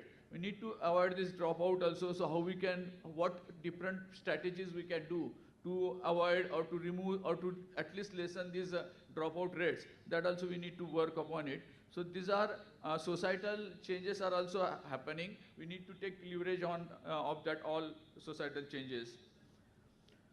This is one thing that Government of India and UGC is doing, and we need to take advantages of all this enabling provision to ensure that large number of students should be incorporated or included in our system. So this one is, this all systems, all these provisions should be taken, should be considered from the equity point of view or inclusivity point of view. So multiple entry, multiple view, exit, promotion of online and digital education, establishment of special zone, education zone, regional languages, as there will be another session where the importance of these regional languages, as you will include regional languages in the syllabus and in the question paper writing, more and more people will, more and more students will come into the system. So this is also, we need to look at it. Obviously we have UGC scholarship and fellowship, so universities have to work on this issue also. Like we have almost 11,500 net JRF every year. But how many, is it like all 11,500 students come and join to the fellowship? No. So though we have the scheme, but it is not reaching. So we need to motivate those students so that whatever scheme is there, this should be beneficial to the student and they should come into the system. So therefore that particular motivation is also needed, and Vice Chancellor as or a leader of the education institution system can play a role in it. So same ministry also have these particular different schemes. Obviously, apart from the student, the leadership also should be inclusive leadership. That for that purpose, some orientation on diversity and equity. This type of workshop should be done by the leadership in the university. So that's what I'm saying, that it should be on our priority list. Once it will be in our priority list, we can keep going on and we can keep doing on this particular topic. It's an important topic. Establish clear mechanism, reporting mechanism, so that such incidents happen, it should be reported. This is regional languages, and these are the points that we can take away home. So these are the, I have mentioned 8 points that a HEI leader or academic leadership can do. These are the rigorous implementation. Obviously, if we do that, then it will be helpful. Enhanced resource allocation and funding mechanism for this purpose. Greater stakeholder participation, prioritizing mental health support, localizing this diversity, equity and inclusivity framework. So this one, and these are the 8 things that we can do as a leader of the institution to increase the equity, to increase the inclusiveness and diversity also in the campus. We should ensure set up an equity and inclusive cell, peer mentoring programs, train faculty in inclusive teaching. So these are the different mechanisms that the institution can take. Thank you all, and let us hope that we shall increase the inclusivity and equity with the help of all these mechanisms that are available made available by UGC and Government of India. Thank you all.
Okay, I think this is working. They will take some time to transfer the PPT from that to this. So I thought meanwhile I may start giving the presentation, and meanwhile whenever it comes from that time you will be able to see the slides also. So this is different in the context. First of all, most of the presentations which we have seen from morning were from the Vice Chancellors, academicians, whereas now what we are trying to present are two, particularly in the context of two very specific schemes which we have brought in recent past, which we are trying to disseminate among the Vice Chancellors, because they are actually the torch bearers in the different states. So the Vice Chancellors of Central University per se cover a very small number of students. If we consider all the 4.34 or 4.5 crore students who are in the entire higher education system, all the central government institutions put together also may not be even 10% of that. So, but because of their prime position in the state, they have a special say, and they can actually try to influence other universities, colleges, institutions to take steps which they have already done. So we will be covering two different things. One is student financial aid.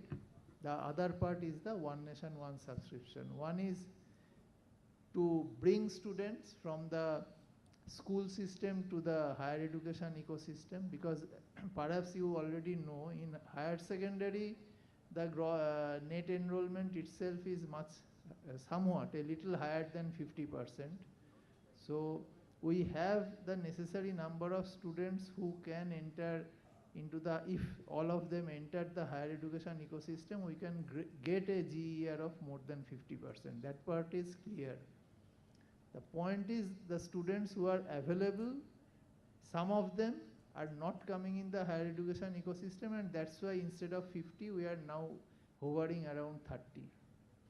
So one part is definitely economic condition, and one of the incentive, or say one of the nudges which from the government side we are trying to provide, is a sort of financial backing, which if the students take, they will be able to come in the higher education ecosystem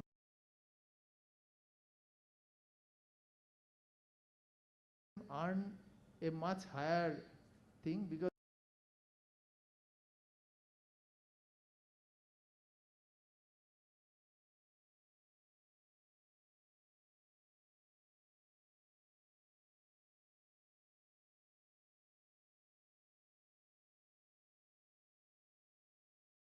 the return on investment for higher education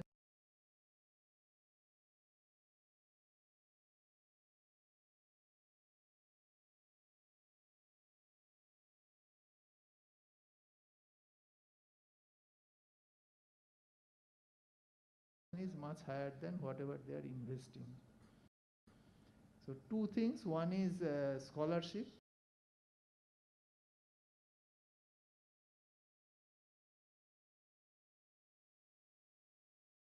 For more deserving, I mean more the students who are having some more problem with respect to means, we are also providing interest subvention on the education loan which they are taking. So one of the things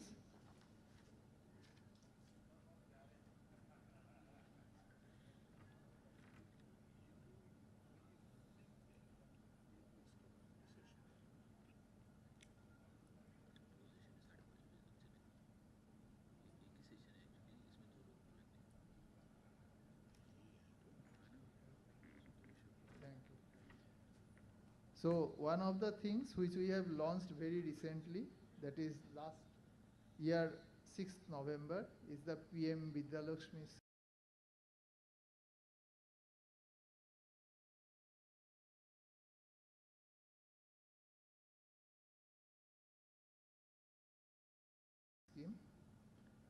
And in this scheme, for top quality higher education institutions, we are providing collateral free, guarantor free education loan.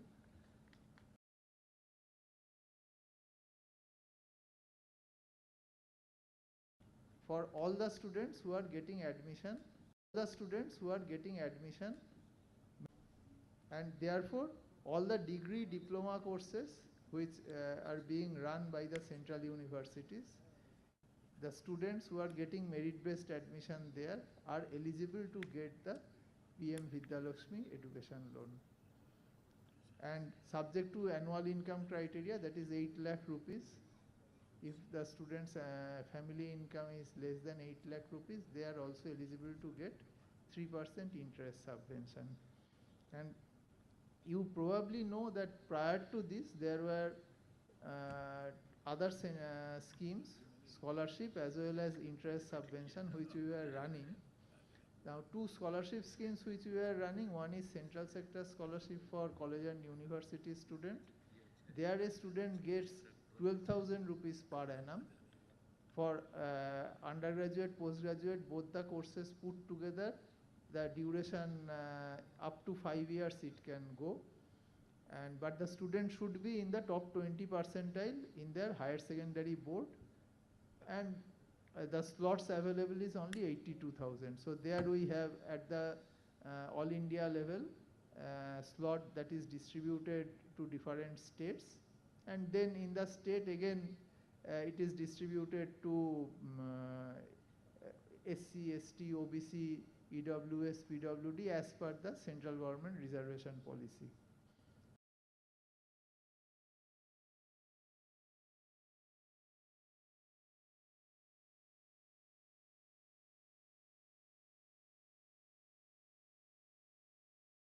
So the number per se is not that big.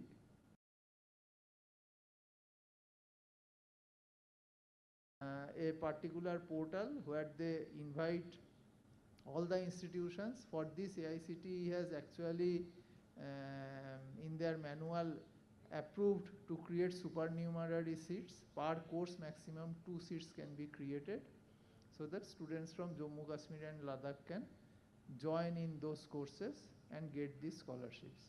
So the institutions get the institutional fee, and the students get 10,000 rupees per month. The scholarship amount is quite lucrative here, and if some of you particularly in your technical and professional courses which are self-financing type, if you are creating supernumerary seats and filling it up in the AICTE portal, students of Jammu, Kashmir and Ladakh can benefit from that.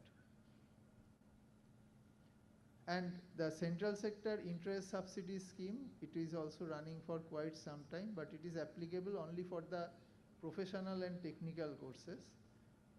Here, students up to annual income 4.5 lakh get full interest subvention.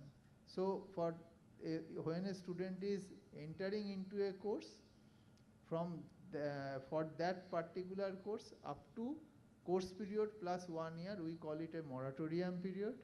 For moratorium period, the student neither have to pay principal nor have to pay interest, and there is no interest on interest for this moratorium period.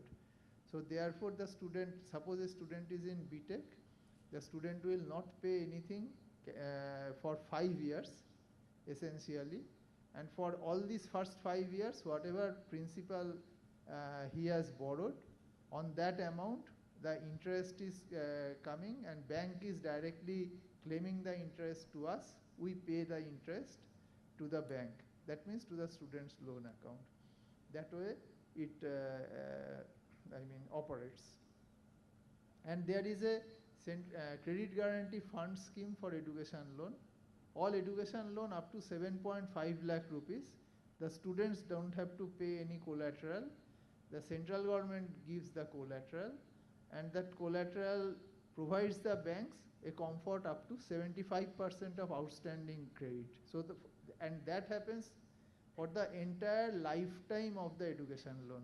So even if a student is unable to pay, say after 5 years, that and he defaults, then government will be paying 75% of the outstanding default.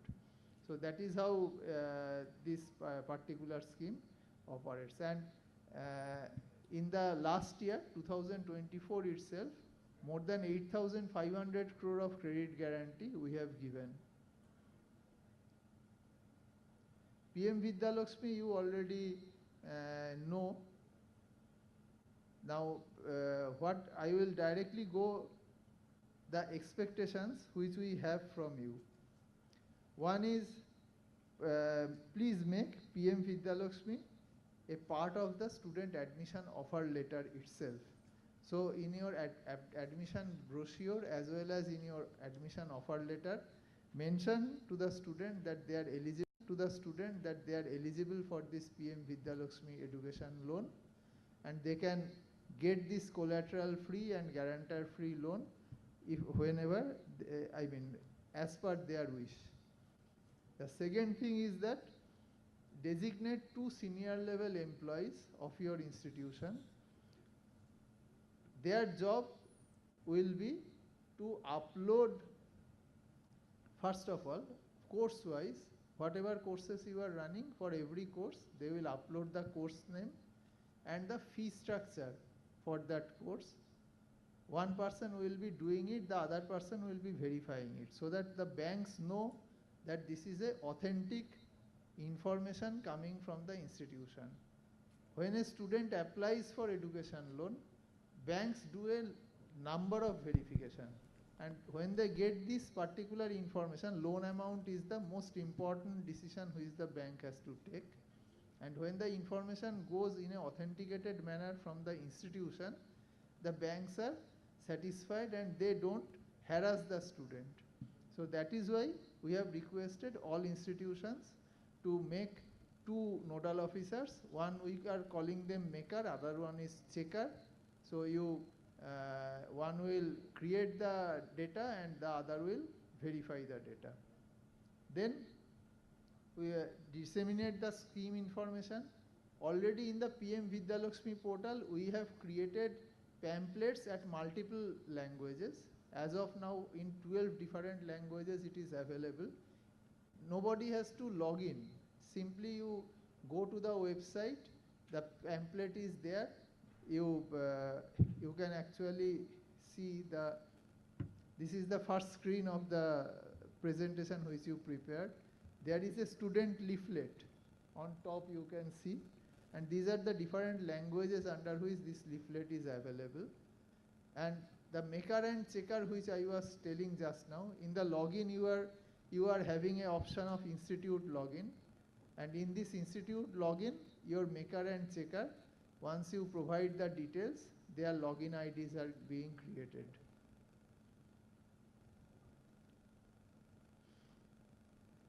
Then the other part is, that is also very important, that is issue necessary certificate to the students. The students provide their secondary certificate, higher secondary certificate, caste certificate, income certificate, all this during admission process.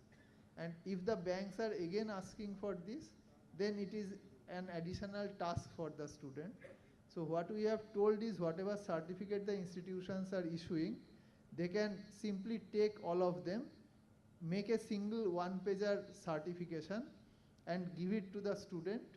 The student can will give it to the bank, and bank will accept the institute certificate as the bona fide certificate for all these things together.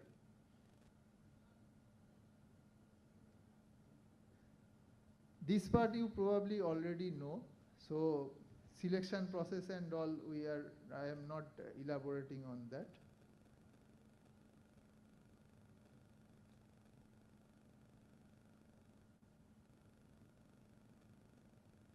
So now I will go to the next scheme of ours. Sorry, before that I would just inform you about 1 or 2 things. So far, you know that in November PM Vidya Lakshmi has been launched. Almost 13,300 loan applications have been sanctioned so far, and average is about 17 lakh, the loan applications which we have got. the loan amount average is about 17 lakhs. And more than 320 crore actually disbursement also has happened. So this portal is working. Banks are working for this. Earlier the turnaround time was around more than 30 days. That we have brought down to below 11 days now. So you please try to disseminate this information among the students so that we get more and more applications. For One Nation, One Subscription, I understand that all of you have already subscribed and are using. So the participating publishers, etc., I will not go into that. The advantage of ONOS is that now you have more than 13,000 journal titles, and earlier when you were a part of Ishots Hindu, you were not having all these 30 publishers. Particularly Elsevier, very few institutes were having their subscription. Now you have them. Then similarly, Walters Kluwer, earlier it was the forte of only the medical institutions. Now you are having that. So for multidisciplinary education, you can start using, tell your faculty to use more and more of these things. One important thing what we have found, this is the present status. More than 1100 institutions are there who have their IP and using from their fixed IP. But, and as of today, almost 3 crore downloads have happened, full text article downloads. But what does it mean? Usually as an individual user, when we try to download an article, we have to pay between 30 to 35 US dollar. Perhaps you know that. And whatever we have paid at the central government level in total, around 1500 crore, if I consider this number of downloads and presume that at the same rate the download happens, that means we are now paying only about 300 rupees for every article download. So that is the power of this ONOS, and if you can be the torch bearer for the other institutions of your state, we can even improve this usage. For example, Central University of Rajasthan VC was there. Central University of Rajasthan is using ONOS. But if we consider all the institutions of Rajasthan, government institutions, what we found is that more than 60% of the institutions have actually not started using it. So the Central University probably can arrange for sessions through which the other government institutions, state government institutions particularly, can be nudged. They can be told, because they need not pay anything. They simply need to register and start using. So if some handholding is done by the central universities, all the states and the larger ecosystem of researchers, students and faculties will actually benefit. So that's all which I have to say. Thank you. Thank you very much, sir. I thank all the SM speakers for their presentations. Now the floor is open for discussions. If you wish, you may please ask questions to our panelists.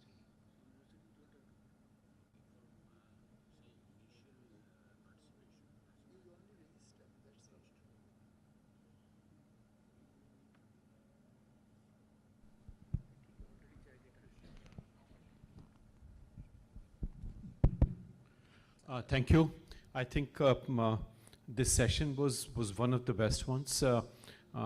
Being an economist, I was really impressed in terms of the efforts that have been made by government to take out the policy thrust that is needed. Those of you who are following Economist must have seen in the recent issue of Economist, there is a huge story on how students' loan has become world's biggest loan in the US, $1.4 trillion. And the recovery is happening through their parents and all the counter guarantors. So it has become one of the biggest crises in the education sector in the US.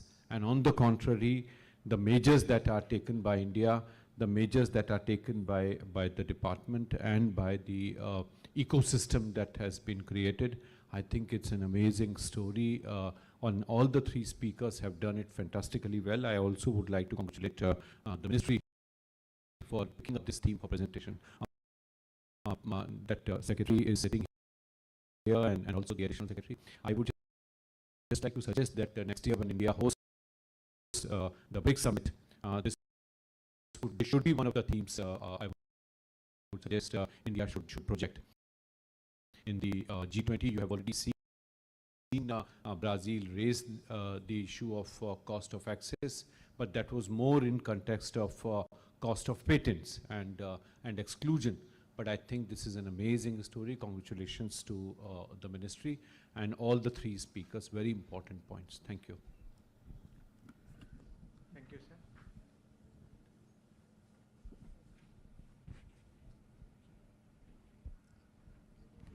If we do not have any other question, and with this, we'd like to end the session here.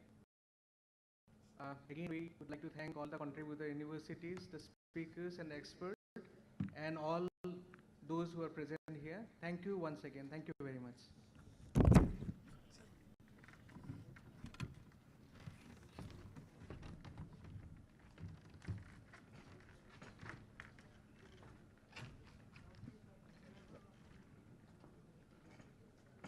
Thank you, Dr. Meghina Shekhar Sharma, for steering the deliberation of the session. And dear all, we are breaking here for the high tea, and the high tea has been arranged at the Direva, the dining hall, in front of the hall. And we shall assemble here for the last thematic session at 4:45. Thank you all.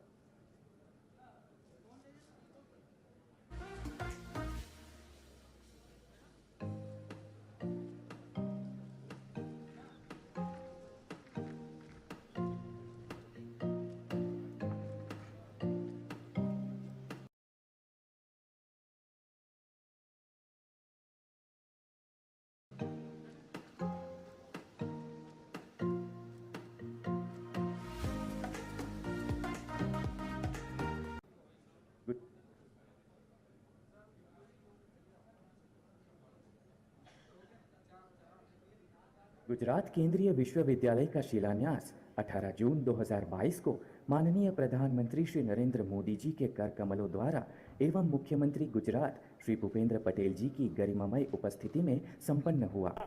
नवी शिक्षण नीति ने अनुरूप holistic education approach थी गुजराते शिक्षण क्षेत्रे हरણભાર ભરી છે। વડાપ્રધાન શ્રી રૂપિયા 743 કરોડના ખર્ચે બનનારી સેન્ટ્રલ યુનિવર્સિટી અને રૂપિયા 571 કરોડના ખર્ચે નિર્માણ થનાર ભારતીય ગતિશક્તિ વિશ્વવિદ્યાલય બિલ્ડિંગના ખાતમુહૂર્ત પણ કરશે। આ બે ભવનો ગુજરાતની સેક્ટરલ યુનિવર્સિટીના વિશાળ માળખામાં ઉમેરો કરશે।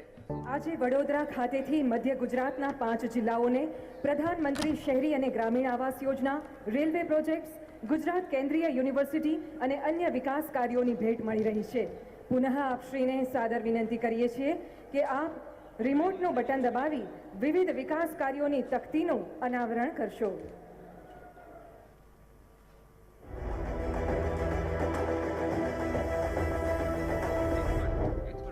આજે મને દેશનું મોડલ સ્ટેટ માને છે બધા, પણ એ કાંઈ એમનેમ નથી થયું। એની પાછળ વડાપ્રધાન નરેન્દ્રભાઈ મોદીની મહેનત, એમની દીર્ઘ દ્રષ્ટિ અને એમનું સમર્પણ છે સાહેબ।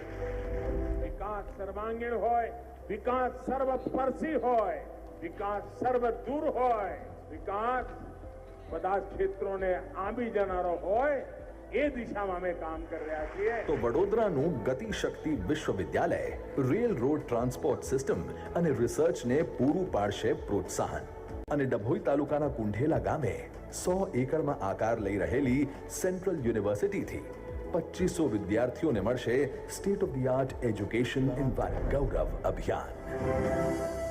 સર્વાંગીણ વિકાસનું અવિરત ચાલતું અભિયાન એટલે ગુજરાત ગૌરવ અભિયાન। ખૂબ ખૂબ આભાર પ્રધાનમંત્રી શ્રી આ भेंट આપવા માટે। आइए जोरदार तालियों के गर्जन के साथ आमंत्रित करते हैं माननीय प्रधानमंत्री श्री नरेंद्र भाई मोदी जी को अपने प्रेरणादायी मार्गदर्शन के लिए।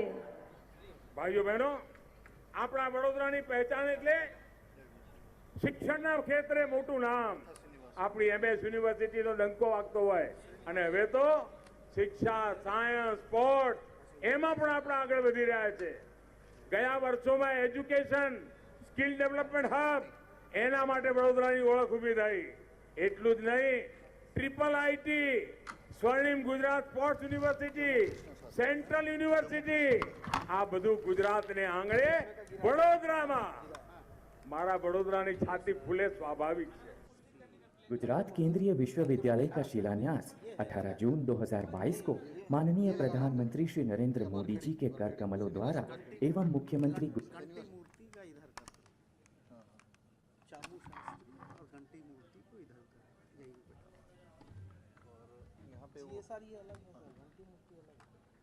ये सर ये ठीक है ना? ठीक है, ठीक है। घंटी मूर्ति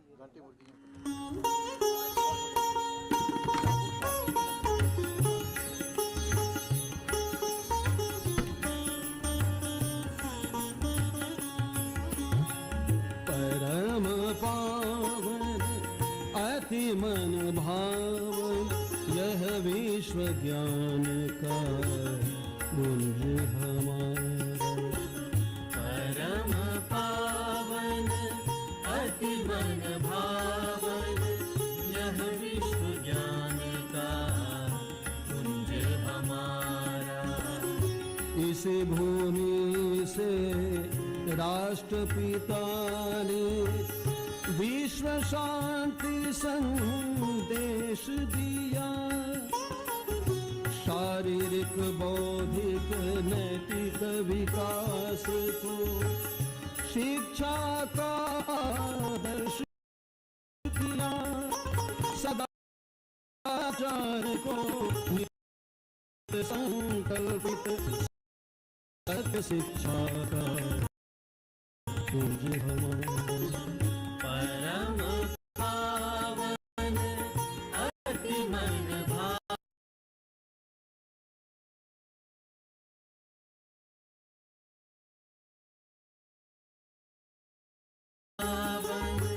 यह विश्व ज्ञान का पुंज हमारा।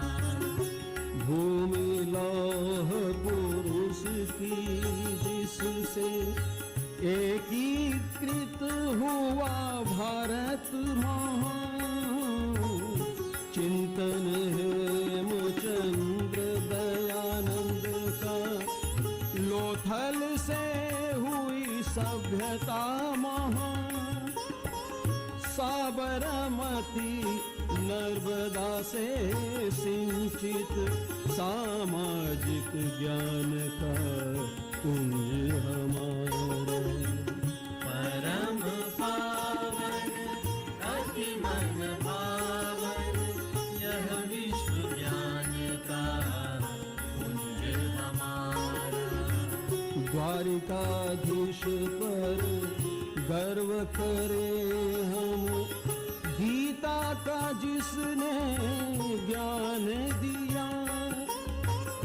कर्म भक्ति और ज्ञान ज्योति से मानव का उत्थान किया। उनके दिव्य दर्शन से प्रेरित कर्म ज्ञान का पुंज हमारा। परम पावन अति मन भावन यह विश्व ज्ञान का पुंज हमारा। भाषा शिक्षा रसायन प्रबंधन विविध ज्ञान विज्ञान समागम। नवाचार से विश्वविद्यालय में जहाँ शोधरत हर जन मन नई विधा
હરણભાર ભરી છે.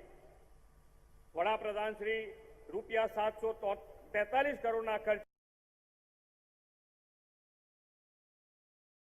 એ ભવનો ગુજરાતની સેક્ટરલ યુનિવર્સિટીના વિશાળ માળખામાં ઉમેરો કરશે. આજે વડોદરા ખાતેથી મધ્ય ગુજરાતના 5 જિલ્લાઓને પ્રધાનમંત્રી શહેરી અને ગ્રામીણ આવાસ યોજના, રેલવે પ્રોજેક્ટ્સ, ગુજરાત કેન્દ્રીય યુનિવર્સિટી અને અન્ય વિકાસ કાર્યોની ભેટ મળી રહી છે. પુનઃ આપશ્રીને સાદર વિનંતી કરીએ છીએ કે આપ રિમોટનું બટન દબાવી વિવિધ વિકાસ કાર્યોની તકતીનું અનાવરણ કરશો.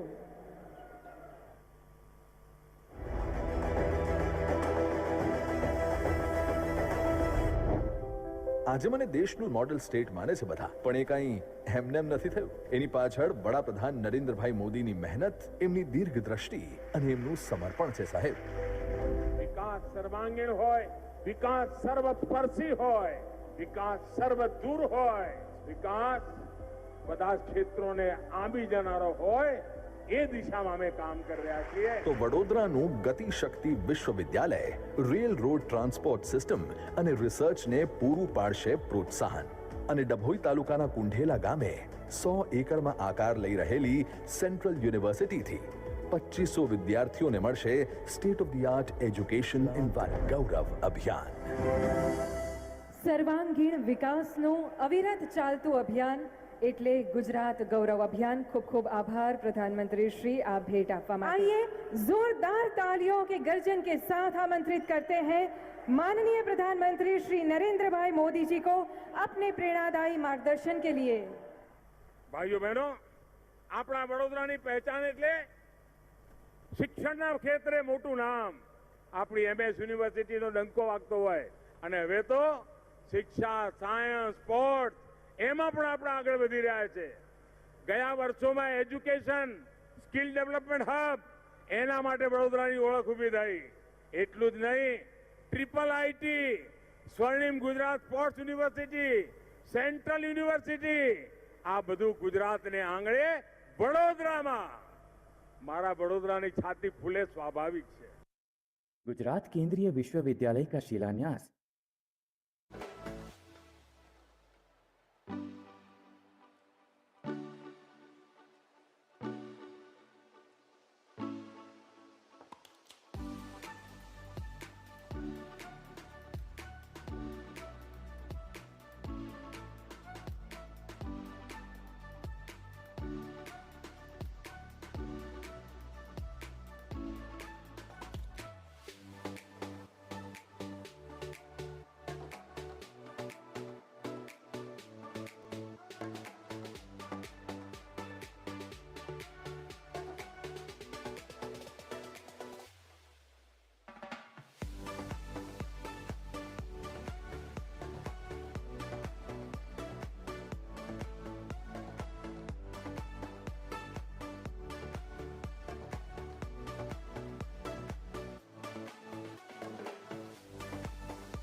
नमस्कार।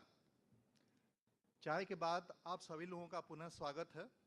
And friends, we are proceeding for the 6th thematic session of this first day of Vice Chancellors Conference.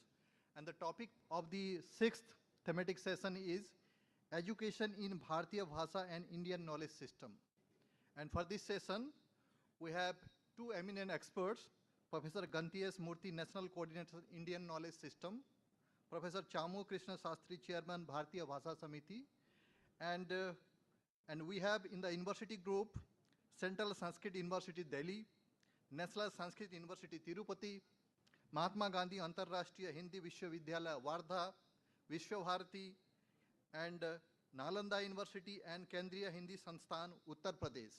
So I would request Professor Ganti S. Murthy ji, Professor Chamu Krishna Sastry ji, Professor Srinivasa Varkadi ji, Professor G.S.R. Krishna Murthy ji, Professor Kumud Sharma ji, Professor Pravir K. Ghosh ji, Professor Sachin Chaturvedi ji, and Professor Sunil B. Kulkarni ji to come over the stage for the deliberation. And I would also request Dr. Mantha Srinivasu, Joint Secretary, University Grant Commission, for steering the deliberation of this 6th thematic session.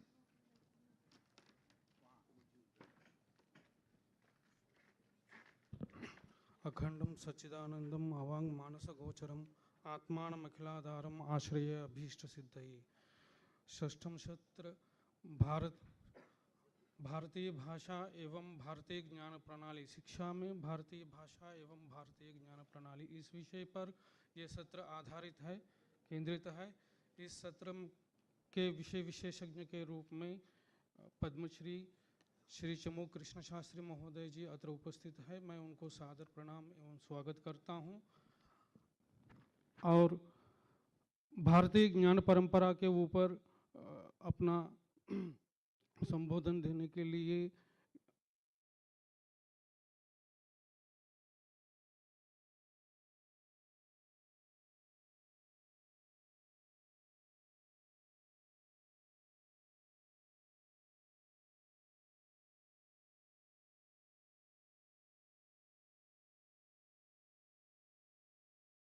इसमें उपस्थित हैं।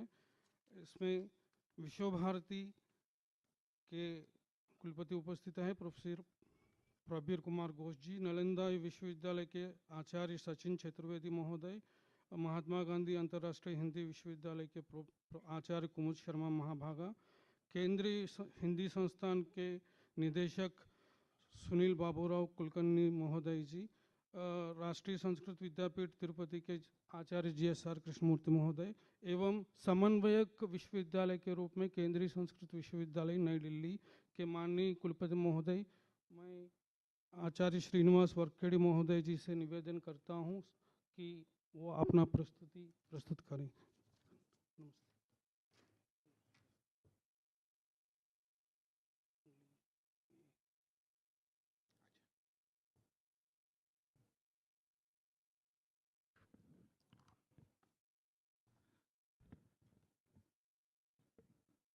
आज गुरु पूर्णिमा के शुभ अवसर पर माननीय मंत्री महोदय के सानिध्य में शिक्षा मंथन में उपस्थित सभी गुरुजनों को मेरा प्रणाम। इस सत्र में उपस्थित पद्मश्री चमू कृष्ण शास्त्री जी, डॉक्टर घंटी मूर्ति जी तथा 6 संस्थानों के मेरे सहोद्योगी आचार्य कुलपतिजन तथा महानुभाव, भारतीय भाषा में शिक्षा और शिक्षा में भारतीय ज्ञान प्रणाली, इस संबंध में विचार करने हेतु इस सत्र में मैं 6 संस्थानों का सभी कुलपतियों के समक्ष जो मंथन हुआ है, मंथन को प्रस्तुत करने के लिए मैं उपस्थित हूँ। इसमें यद्यपि हमारे जो प्रेजेंटेशन है वो अंग्रेजी में लिखा हुआ है, लेकिन मैं सोचता हूँ कि हिंदी में हमारा विचार था कि इसके हिंदी में उपस्थापित करना है, क्योंकि भारतीय भाषा में यदि शिक्षा की बात हो रही है तो उसको हिंदी में ही या भारतीय भाषाओं में होना चाहिए। लेकिन कई सज्जन यदि लेकिन अंग्रेजी में भी है तो इसलिए वो पढ़ सकते हैं। तो इसके बैकग्राउंड हम सब समझते हैं।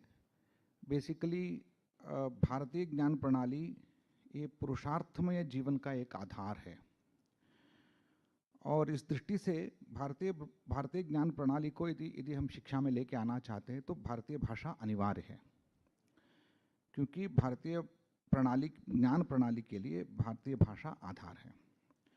और भारतीय भाषाओं के द्वारा सर्वसमावेशी शिक्षा संभव है। तो ये भी एक हमारे डेमोक्रेटाइजेशन ऑफ एजुकेशन की जब बात आती है, इंक्लूसिव एजुकेशन की जब बात आती है, तो भारतीय भाषाओं में शिक्षा देना अनिवार्य है।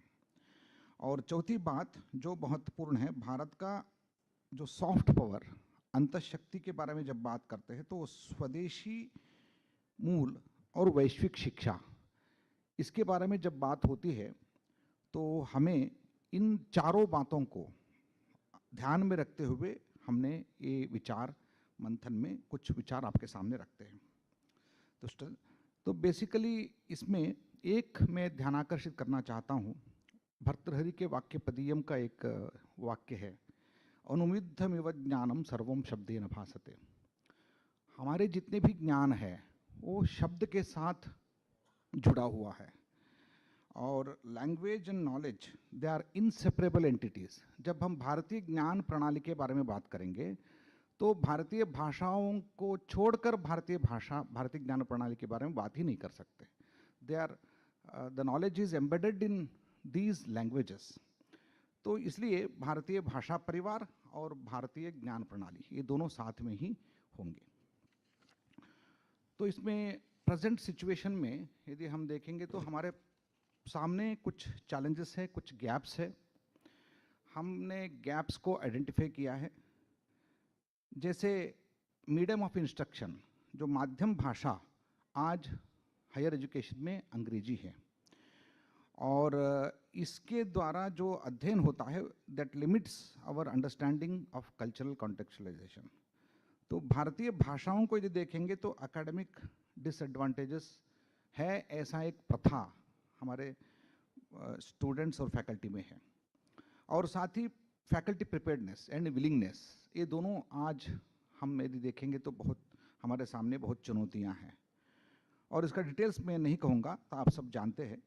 और करिकुलम इंटीग्रेशन, आज भी IKS को हम इंट्रोडक्टरी लेवल में जानते हैं। So whenever we discuss about IKS courses we just add a module or add a course in introductory level, informatory level. That would not definitely serve the purpose. तो curriculum integration ठीक से होना जरूरी है। और डॉक्टरल स्टडीज़ अंग्रेजी में होता है, उसका रिसर्च आउटपुट भी अंग्रेजी में होता है। और आज यदि देखेंगे तो less than 10% academic publications are available in Indian languages.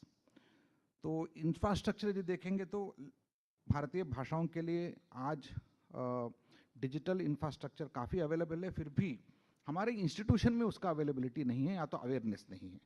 These are the challenges. लेकिन भारतीय ज्ञान परंपरा के बारे में जितनी प्रतिबद्धता हमारी संस्थाओं में है, इंक्लूडिंग IITs एंड IIMs, लेकिन अंग्रेजी के साथ हम जुड़े हुए हैं, IKS के बारे में बात करते हैं। तो मैं हमेशा बोलता हूँ कि पानी पात्र के बिना, पानी चाहिए लेकिन पात्र नहीं चाहिए, ऐसा हो ही नहीं सकता है। तो पानी चाहिए तो पात्र के साथ ही आएगा। तो इसलिए IKS along with Indian languages. तो मैं इसमें हमारे शास्त्र परंपरा में 4 प्रश्नों से शुरू होता है। जब भी हम शुरू करेंगे मीमांसा में किंग कार्यम, केन कार्यम, किमर्थम कार्यम, कथं कार्यम। तो किंग कार्यम, क्या हमें करना है? इस सत्र में माननीय शिक्षा मंत्री जी को मैं सादर स्वागत करता हूं। तो किंग कार्यम, हमारे सामने आत्मनिर्भर भारत बनाने का एक स्वप्न है, और हम कॉलोनियल बर्डन्स के साथ जा रहे तो ये आत्मनिर्भर भारत हम अचीव नहीं कर सकते। और inclusive education and knowledge economy, knowledge economy तभी बनेगा तो नेटिव नॉलेज को ग्लोबल टेक्नोलॉजी के साथ हम यदि जोड़ेंगे, तो ये हमारे सामने करने का कार्य है। लेकिन केन कार्यम, तो इसलिए टूल के रूप में हम हमारे मातृभाषा और रीजनल लैंग्वेजेस, इनको मीडियम के रूप में हमें लाना चाहिए। और main streaming IKS across all disciplines, जितने भी साइंस एंड टेक्नोलॉजी के साथ जितने भी हमारे क्षेत्र है, अध्ययन क्षेत्र है, सभी अध्ययन क्षेत्र में केवल इंट्रोडक्टरी लेवल में नहीं अपितु उनके इंटीग्रेट करने के लेवल में IKS को लाना चाहिए। तो इसलिए multilingual research and pedagogy empowering local languages. तो इस दृष्टि से आज हमारे सामने जो भारतीय विद्याएं उपलब्ध होते हैं वो किमर्थम कार्यम, इसके विषय में ज़्यादा चर्चा करने की ज़रूरत नहीं है, लेकिन कथं कार्यम ये बहुत बड़ा प्रश्न है। तो इसको प्राचीन भारतीय विद्याओं का यदि स्ट्रक्चर यदि देखेंगे, उनमें त्रयी, वार्ता, दंडनीति, आन्वीक्षिकी, जो प्राचीन अर्थशास्त्रकार ने इसको ऐसे डिफाइन किया है। यदि हम देखेंगे आज भी वही स्कूल्स है, school of sciences, school of commerce and businesses, school of political science and social sciences, school of mathematics and technology, तो वही प्राचीन काल में यही था। उसको हम यदि मैपिंग करने जा रहे हैं तो हमारे सामने एक बहुत बड़ा चुनौती है। मैं आपको थोड़ा सा मैपिंग का एक विचार आपके सामने रखना चाहते हैं। Indian classification of knowledge disciplines यदि हम देखेंगे तो प्रमाण को केंद्र में रखते हुए हमने क्लासिफाई किया है। उसमें प्रमाण शास्त्र एपिस्टेमोलॉजी है, प्रमेय शास्त्र ऑन्टोलॉजी है, उसके साथ प्रमाता, प्रमेय और प्रमाण, प्रमाता, प्रमेय और प्रमाण, observer, observed and observation, observing, इन तीनों को यदि देखेंगे तो human sciences and consciousness studies जितने भी है, एजुकेशन है, साइकोलॉजी है, सोशल साइंसेस है, लीडरशिप है, administration, wellness, so all these subject sciences.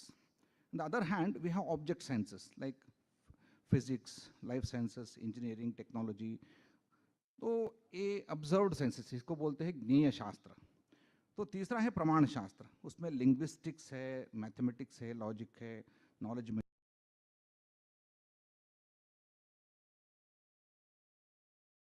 Meaning, automation science. सो इस तरह के इसको प्राचीन भारत के जितने भी डिसिप्लिन्स के स्ट्रक्चर है उसको हम आधुनिक काल के नीड के अनुसार हम जोड़ सकते हैं। उसका एक मैपिंग हमने कुछ बनाया है। तो इसको यदि हम करेंगे तो आज के जितने भी हमारे नीड्स हैं, चाहे वो गवर्नेंस हो, वेलनेस हो, एस्थेटिक्स हो, इसको इंडिक क्लासिफिकेशन के साथ यदि मॉडलिंग के साथ हम रीस्ट्रक्चर करेंगे तभी इंटरेस्टिंग होगा। नहीं तो केवल प्राचीन ग्रंथों को ट्रांसलेशन करते हुए उसको यदि हमारे छात्रों के सामने इंफॉर्मेशन के रूप में रखेंगे तो उनको समझ में नहीं आएगा। तो इस दृष्टि से नॉलेज को डाइजेस्ट करना है, डाइजेस्टेड नॉलेज को रीस्ट्रक्चर्ड वे में उसको हमारे आधुनिक काल के जितने भी डिसिप्लिन्स के उस डिसिप्लिन में जोड़ना है। ये कार्य बहुत बड़ा कार्य है, इसमें हम सबको लगना चाहिए, ना कि केवल मूल ग्रंथों को या बिट्स ऑफ इंफॉर्मेशन को लेकर उसका ट्रांसलेशन करते हुए अंग्रेजी में यदि करेंगे उसका कोई इम्पैक्ट नहीं होने वाला है। Keeping this in mind, so we discussed the institutional best practice. हम 6 इंस्टीट्यूशन हमारे सामने है। मैं 6 इंस्टीट्यूशन का एक मॉडल हमारे सामने है। 100 साल पहले गुरुदेव रविंद्रनाथ टैगोर जी के स्वप्न से जो बना है वो विश्व भारती विश्वविद्यालय, वो Gurukul model integrated education in आश्रम टाइप परंपरा। तो हम इसको देख सकते हैं कि उस काल से आज तक 100 साल से हमारे सामने एक IKS एम्बेडेड इंटीग्रेटेड इंस्टीट्यूशन हमारे सामने है। उसको कैसे उसका एक आधुनिक काल में आधुनिक इंस्टीट्यूशंस में उसको उसका प्रतिबिंब कैसे ला सकते हैं उसके बारे में हम अपने आप में सोचना है। ऐसा नहीं है कि उसको रिप्लिका बना दे, नहीं होगा, लेकिन उस मॉडल को हम यदि हमारे इंस्टीट्यूशन में नीड के अनुसार, हमारे इंस्टीट्यूशंस के नेचर के अनुसार हम कर सकते हैं क्या। तो इसमें बेस्ट प्रैक्टिसेस को हमने यहाँ देखा है। तो 90% IKS integration in music and dance and fine arts, ये हम विश्व भारती को जानते हैं। और महात्मा गांधी अंतर्राष्ट्रीय हिंदी विश्वविद्यालय, ये 100% multidisciplinary education in Hindi and regional language, ये संभावित है। मतलब जब हम university Nalanda university is reconstructed university है, उसका best introduction is Nalanda tradition meets modern science. आधुनिक विज्ञान के साथ प्राचीन तत्वज्ञान को जोड़ेंगे तो कैसे एक विश्वविद्यालय बनेगा, वो नालंदा विश्वविद्यालय हमारे सामने मॉडल है। तो टाइम नहीं है इसलिए मैं आगे जाता हूँ। तीसरा है, हमारे सामने 3 और इंस्टीट्यूशन है जो केंद्रीय हिंदी संगठन, सेंट्रल संस्कृत यूनिवर्सिटी और नेशनल संस्कृत यूनिवर्सिटी तिरुपति। तीनों इंस्टीट्यूशन बीज रक्षा के एक आधार है। मतलब हम जितने भी IKS के बीज रक्षा बात करते हैं तो बीज रक्षा के मूल शिला के रूप में वह संस्कृत, पाली, प्राकृत इत्यादि भाषाओं का एक मूल अध्ययन के साथ वो काम कर रहे हैं। तो उसको इंटीग्रेट करने की संभावनाएं हैं। केंद्रीय हिंदी संस्थान में 16 वॉल्यूम्स ऑफ हिंदी एनसाइक्लोपीडिया और ज्ञानकोश इस तरह के ग्रंथ उपलब्ध है। और बाकी विश्वविद्यालय में भी ट्रेडिशन फॉर इनोवेशन का कई बेस्ट प्रैक्टिसेस है। तो एक मैं आपके सामने रखना चाहता हूँ, यहाँ माननीय मंत्री महोदय उपस्थित है। माननीय मंत्री महोदय जी के प्रेरणा से हमने एक उपक्रम किया है, पिछले साल ही उसका आरंभ हुआ है। ये centre for Indian knowledge system and encyclopedia dictionary of Sanskrit of central Sanskrit university established eight Deccan college Pune. Deccan college Pune एक बहुत बड़ा संस्थान है, 200 साल का इतिहास है, जिसमें एक विशिष्ट कोश का कार्य हो रहा है। उसमें इंडियन नॉलेज सिस्टम के अगले चरण में जाने की दृष्टि से एक सेंटर का आरंभ हुआ है। सो ये जॉइंट सेंटर है डेक्कन कॉलेज और सेंट्रल संस्कृत यूनिवर्सिटी का, initiated 1948 with the support of Government of India and formalized in 1982, covers 1500। हम इंडिविजुअली अभी IKS को ढूंढने के लिए कोई प्रयास हर एक को नहीं करना है। ऑलरेडी हमारे प्राचीन भारत के जितने भी मूल ग्रंथ है 1500 from Rigveda to very recent work, 62 across the 62 disciplines. हमने एक सभी कॉन्सेप्ट्स का more than 1 crore tokens and headwords and concepts are available in this dictionary. This dictionary is available with 1 crore slips. बहुत बड़ा स्क्रिप्टोरियम वहाँ उपलब्ध है, उसका डिजिटाइजेशन हो चुका है। हमारे टीम अभी काम कर रहा है, already 35 volumes are published, but अभी डिजिटल वे में उसका पब्लिकेशन हो रहा है। ये आपके सामने, वहाँ एक बार आप विजिट करेंगे तो पता चलता है कितना है। तो इसमें बेस्ट क्या है, मोर देन 1500 वर्क्स का रेफरेंस मिलता है, 1012 lakh data references, 62 branches of knowledge and 150 years of project. Already इसका 75 ईयर्स हम काम कर चुके हैं। तो 36 volumes are published hereafter, ये डिजिटल वे में उपलब्ध होगा। मैं आपको एक ये कोशश्री का जब पब्लिक डोमेन में डिजिटल फॉर्म में पब्लिक पोर्टल में अभी खुल रहा है, इसमें यदि आप कंपैरिजन देखेंगे, ऑक्सफोर्ड डिक्शनरी 132 ईयर्स का काम था, 2,91,500 वर्ड एंट्रीज है। और आप कंपैरिजन देख सकते हैं, जर्मन डिक्शनरी पे एग्जांपल दिया है, मंगोलियन डिक्शनरी 400 साल काम हुआ है, 4,30,000 एंट्रीज है। संस्कृत डिक्शनरी का काम हुआ है, केवल 75 ईयर्स हमने काम किया है। A word, a concept, how it is journey through the history, 1 crore 20 lakhs entries है, 1 crore 12 lakhs रेफरेंसेस है। तो you can imagine the work, volume of the work. तो ए पब्लिकली अवेलेबल होगा, ए कंट्रीब्यूशन आपको मिलेगा। तो हमारे सामने जो इसको इंटीग्रेट करने की दृष्टि से स्ट्रैटेजिक फ्रेमवर्क फॉर इम्प्लीमेंटेशन 3 भागों में हमने जोड़ा है, governance and policy mechanisms, academic and pedagogical reform and building resource ecosystems. समय की दृष्टि से मैं एक्शन प्लान में जाता हूँ। हमारे सामने जो एक्शन प्लान है, मतलब immediate action plan, 6 action plan हमें बनाना पड़ेगा हर एक इंस्टीट्यूशन को। प्रमोट IKS, भारतीय ज्ञान प्रणाली जीवन दृष्टि जीवन पद्धति है, इसलिए कैंपस में एक लाइफ कल्चर, स्टूडेंट एंगेजमेंट के लिए बहुत काम करना होगा। ये हमारे सामने कुछ मॉडल्स हैं, उस मॉडल्स के आधार पर विश्व भारती भी एक मॉडल है। Indian languages through the campus culture and student engagement. Second, create IKS and Indian language resources in libraries and establish vibrant knowledge clubs. Immediately हमें लाइब्रेरी में रिसोर्स डेवलप करने के लिए हमें कोशिश करना होगा। पिछले बार गुजरात में पुनरुत्थान विद्यापीठ के द्वारा 1000 ग्रंथों का IKS में प्रकाशन हुआ है भारतीय भाषाओं में। कृपया वो सारे पुस्तकों को आप लेके जाइए, उसमें सभी भारतीय ज्ञान का उपलब्ध है। तो build capacity through text book translation, भारतीय भाषा पुस्तक योजना हमारे सामने है। श्री शास्त्री जी उसके विषय में हमें बोधन करेंगे, उसका लाभ हमें उठाना चाहिए। और establish IKS and Indian knowledge labs, incubation centres for innovation and practice. मैं IIT हैदराबाद और IIT मंडी गया था, दोनों ये संस्थानों में इंक्यूबेशन सेंटर IKS के लिए bring the idea and create the products, इस विषय में वह काम कर रहे हैं। लैब भी उपलब्ध है, सेंट्रल यूनिवर्सिटीज उस तरह का लैब खड़ा कर सकते हैं। और monitor IKS curriculum implementation through VC led, vice chancellor led review scheme, review mechanism. यदि वाइस चांसलर यदि इस रिव्यू मैकेनिज्म के लीड करेंगे तभी इम्प्लीमेंट होगा, नहीं तो नहीं होगा, इसलिए एक मैकेनिज्म हमें डेवलप करना होगा। Provide seed funding and financial aid for IKS and IL research, Indian language research, faculty participation. इसके लिए हमें खुद यूनिवर्सिटी फंड से कुछ उपलब्धि करनी होगी। लेकिन आगे जाकर I will skip some of this one.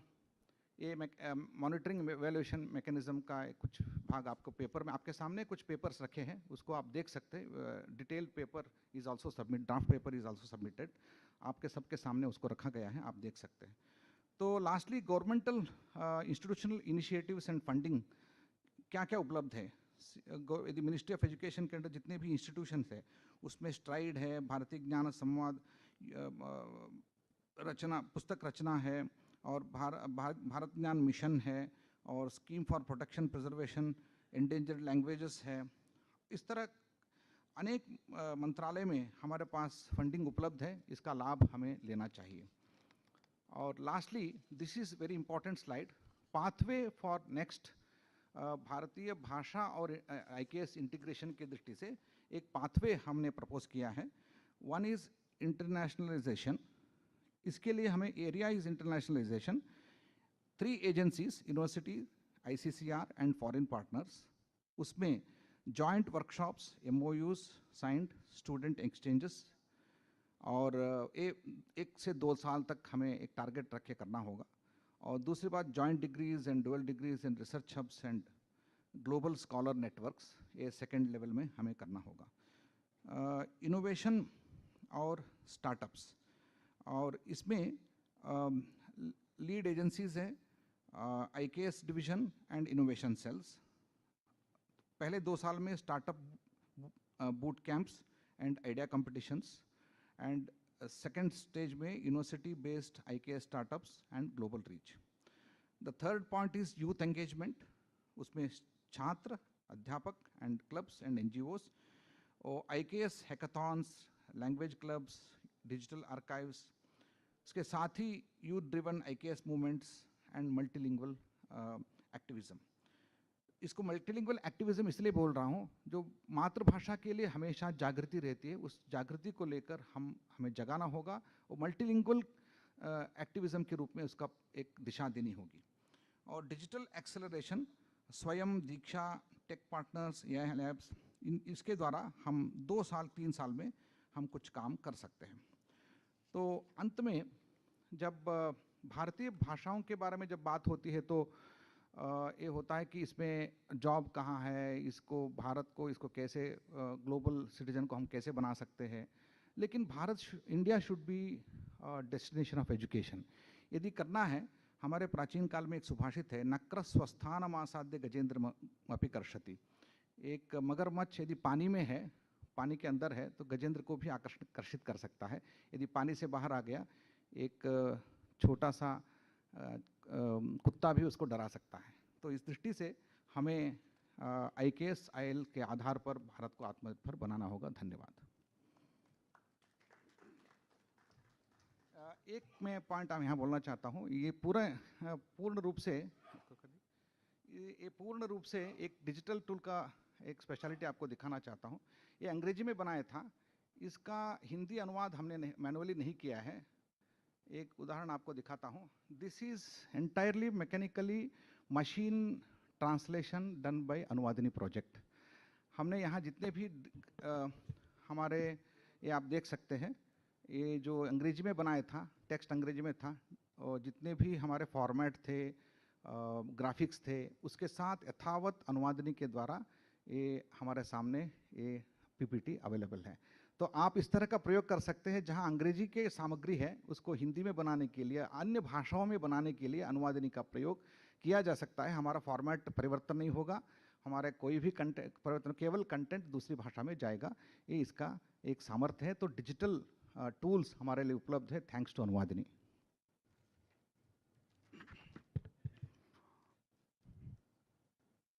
धन्यवाद श्रीमान। अब मैं सादर आमंत्रित करता हूँ शिक्षा मंत्रालय, भारत सरकार, भारतीय ज्ञान प्रणाली अनुभाग के राष्ट्रीय समन्वयक आचार्य घंटी सूर्यनारायण मूर्ति महोदय जी से अनुरोध करता हूं कि वो अपना संबोधन से हमें अनुग्रहित करें।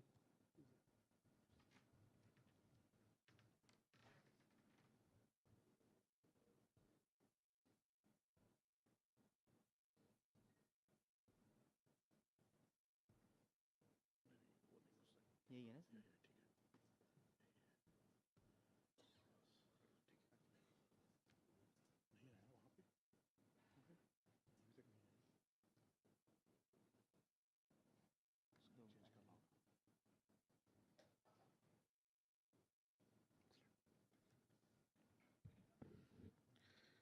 मातृभ्यो नमः, पितृभ्यो नमः, गुरुभ्यो नमः, सभायै नमः, सभापतिभ्यश्च नमो नमः। सभी को मेरे नमस्कार। Very good afternoon, and I know this is last session of the day, so we'll keep it short. And so, इसमें one of the things that we wanted to really talk about today is about how do we integrate Indian knowledge systems into the higher education system. Since morning, there have been lot of sessions. हम लोगों ने बहुत सारे बात किया कि भारतीय ज्ञान परंपरा को हमारे एजुकेशन सिस्टम में क्यों इंटीग्रेट करना है और इसमें इन्वेस्टमेंट की क्यों ज़रूरत है, क्योंकि there is really a genuine paucity of scholarship in this area, and therefore it is the higher education institutions which have to take the leadership position. Otherwise, things will remain on the fringes, and then it will be hijacked by all kinds of people. And therefore, to do that, we need to, what kind of strategies do we need to do and things like that, we'll just talk about it. And then NEP talks about this in great detail and talks about multidisciplinary, multilinguistic learning, even on technical subjects as well. तो जब भारतीय ज्ञान परंपरा की बात करते हैं, तो we talk a lot about the things, but then what is at the core of this Indian knowledge systems, if we look at it, अगर हम देखते हैं, तो एक ट्रायड हमको दिखता है। वो ट्रायड है विज्ञान, ज्ञान और जीवन दर्शन। विज्ञान एसेंशियली, क्योंकि कोई भी भारतीय ज्ञान परंपरा को भारतीय क्यों बोलते हैं, अगर if we really look into that term, what makes that jnana parampara or the knowledge system Indian is that triad that we see here: vijnana, jnana and the jivana darshana. That is not unique to Bharat, वो दूसरे जगह पे भी है, लेकिन जो experiences है, जो हमारे भारत के लोगों के हजारों सालों से हमारे एक्सपीरियंसेस है, जो विज्ञान से ज्ञान का मेंटल मॉडल्स जो हमने बनाया था, practical experiences with the nature and environment, we made mental models of it, that essentially becomes the jnana. When that is distilled, it becomes a life philosophy, जीवन दर्शन बन जाता है. And this informs again the jnana and then the vijnana practices that we put into place. And this is reflected in every discipline as the Bharatiya drishti, and that knowledge is transmitted as through the parampara and then through, for a prayojana. So this is the thing how it will get manifested. And then when we talk about this Bharatiya Jnana Parampara सभी भारतीय भाषाओं में है, सभी classical languages में, specifically classical languages में बहुत सारा है, and it is not just limited to textual traditions. Much of the Bharat's Jnana Parampara is in the oral and artistic traditions as well, and उन सबको हमको लेकर चलना है. And then this is something that has been rigorously practiced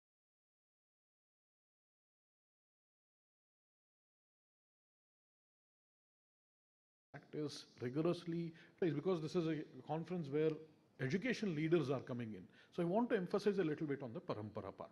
Whenever we talk about parampara, that is like एक जीव नदी की तरह होती है, जो बहते रहती है. जब वो बहता है, तो there is no stagnancy there. And then that component, that parampara has three subcomponents in it. The first one, that we typically talk about is the preservation. And most of our conversations are centered around the preservation of the knowledge system.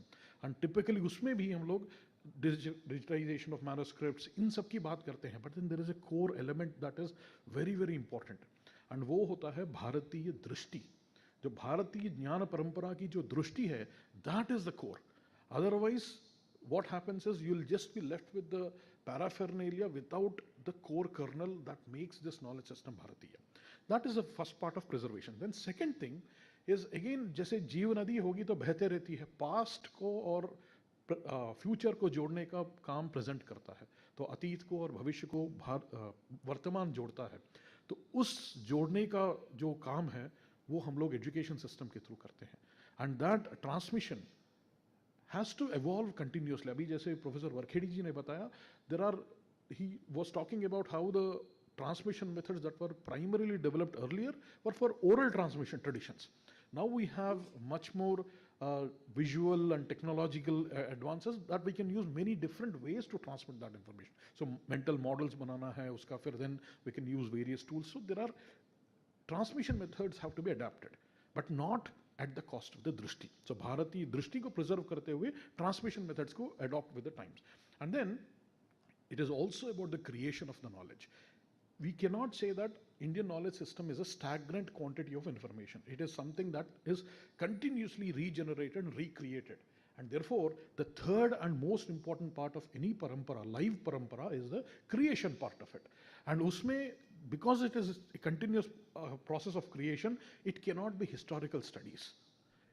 IKS is not limited to history studies or simply limited to Vedas, Upanishads or things like that. In fact, if you look at the number of manuscripts that we have, 95% of the manuscripts are not about Vedas or Upanishads or Puranas. They are about other things like languages, they are about Ayurveda, they are about Chandas Shastra, mathematics, astronomy, so many agriculture, so many other things. So it's important that we understand all of this. So I'll emphasize a little bit, I'll keep the thing at a high level and then emphasize a little bit on the drishti part. So let's say we have this.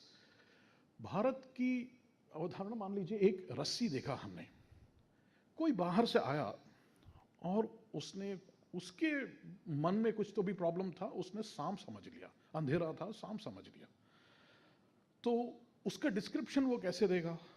उसका description वो बोलेगा ये विष इसमें है, विष है, ये क्रूर है, जहरीला है, ये भयानक है. And this will be the description that he will give, he or she will give. And then what should our response be? For a long time, our response has been defending that, saying that हम लोग क्रूर नहीं हैं, हम विष रहित नहीं हैं, साधुजीवी हैं, छोटा सा सांप है. लेकिन problem is that we should not be talking about the सांप at all. हमको तो बोलना चाहिए हम सांप है ही नहीं, हम तो रस्सी हैं, दूसरे हैं. It is because of their misconception जो हम लोगों को सांप बोला जा रहा है. This is the difference in the drishti part. So when we actually focus on the drishti, suddenly all of these conflicts that are there go away, melt away. I'll give you a practical example. See this, आपको एक picture में दिखा रहा हूँ वहाँ पे. आप अगर उसको देखेंगे तो आपको क्या दिख रहा है? ये मार्को पोलो का ट्रैवलॉग से लिया हुआ बुक है. तो आपको इसको देखकर क्या लगता है? कुछ चर्च के नन्स या कुछ इस तरह का वेशभूषा है, उस तरह से लगता है. लेकिन क्या ये आपको मालूम है ये एक मंदिर का डिस्क्रिप्शन है? क्यों ये ऐसा हुआ था? क्योंकि मार्को पोलो ने जब वो मलाबार कोस्ट में आया था, then he went and then gave a description, and when they were really commissioning the travelogue, एक फ्रेंच पेंटर ने जो कभी भारत नहीं आया था, जिसको भारत की दृष्टि नहीं थी, उसने ये पेंटिंग बनाया. क्योंकि उसके एक्सपीरियंसेस में एक चर्च है, एक वहाँ का डिनोमिनेशन है नन्स का, उनका देखकर उसने कुछ बनाया. Then you can see all of that. Nuns are white and then the deity is black. क्योंकि वो सुना था बस. मार्को पोलो ने क्या देखा होगा? ये देखा होगा. अब आप सोचिए, अगर हम भारत को अपनी दृष्टि से नहीं देखेंगे, we will remain a caricature. And it is very important to understand India on Bharat's terms. And इसीलिए वो दृष्टि को preserve करने की जरूरत है. And this is not a theoretical concern. This person is James Stuart Mill. He wrote 6 volumes of a text called History of British India. And I checked today, unfortunately, this is still taught as a history textbook in our country. And this person never came to India. And you think about it. Do we want to remain caricatures? Or do we want to really look at ourselves through the Western lens? This is the important part that I wanted to, I want to convey.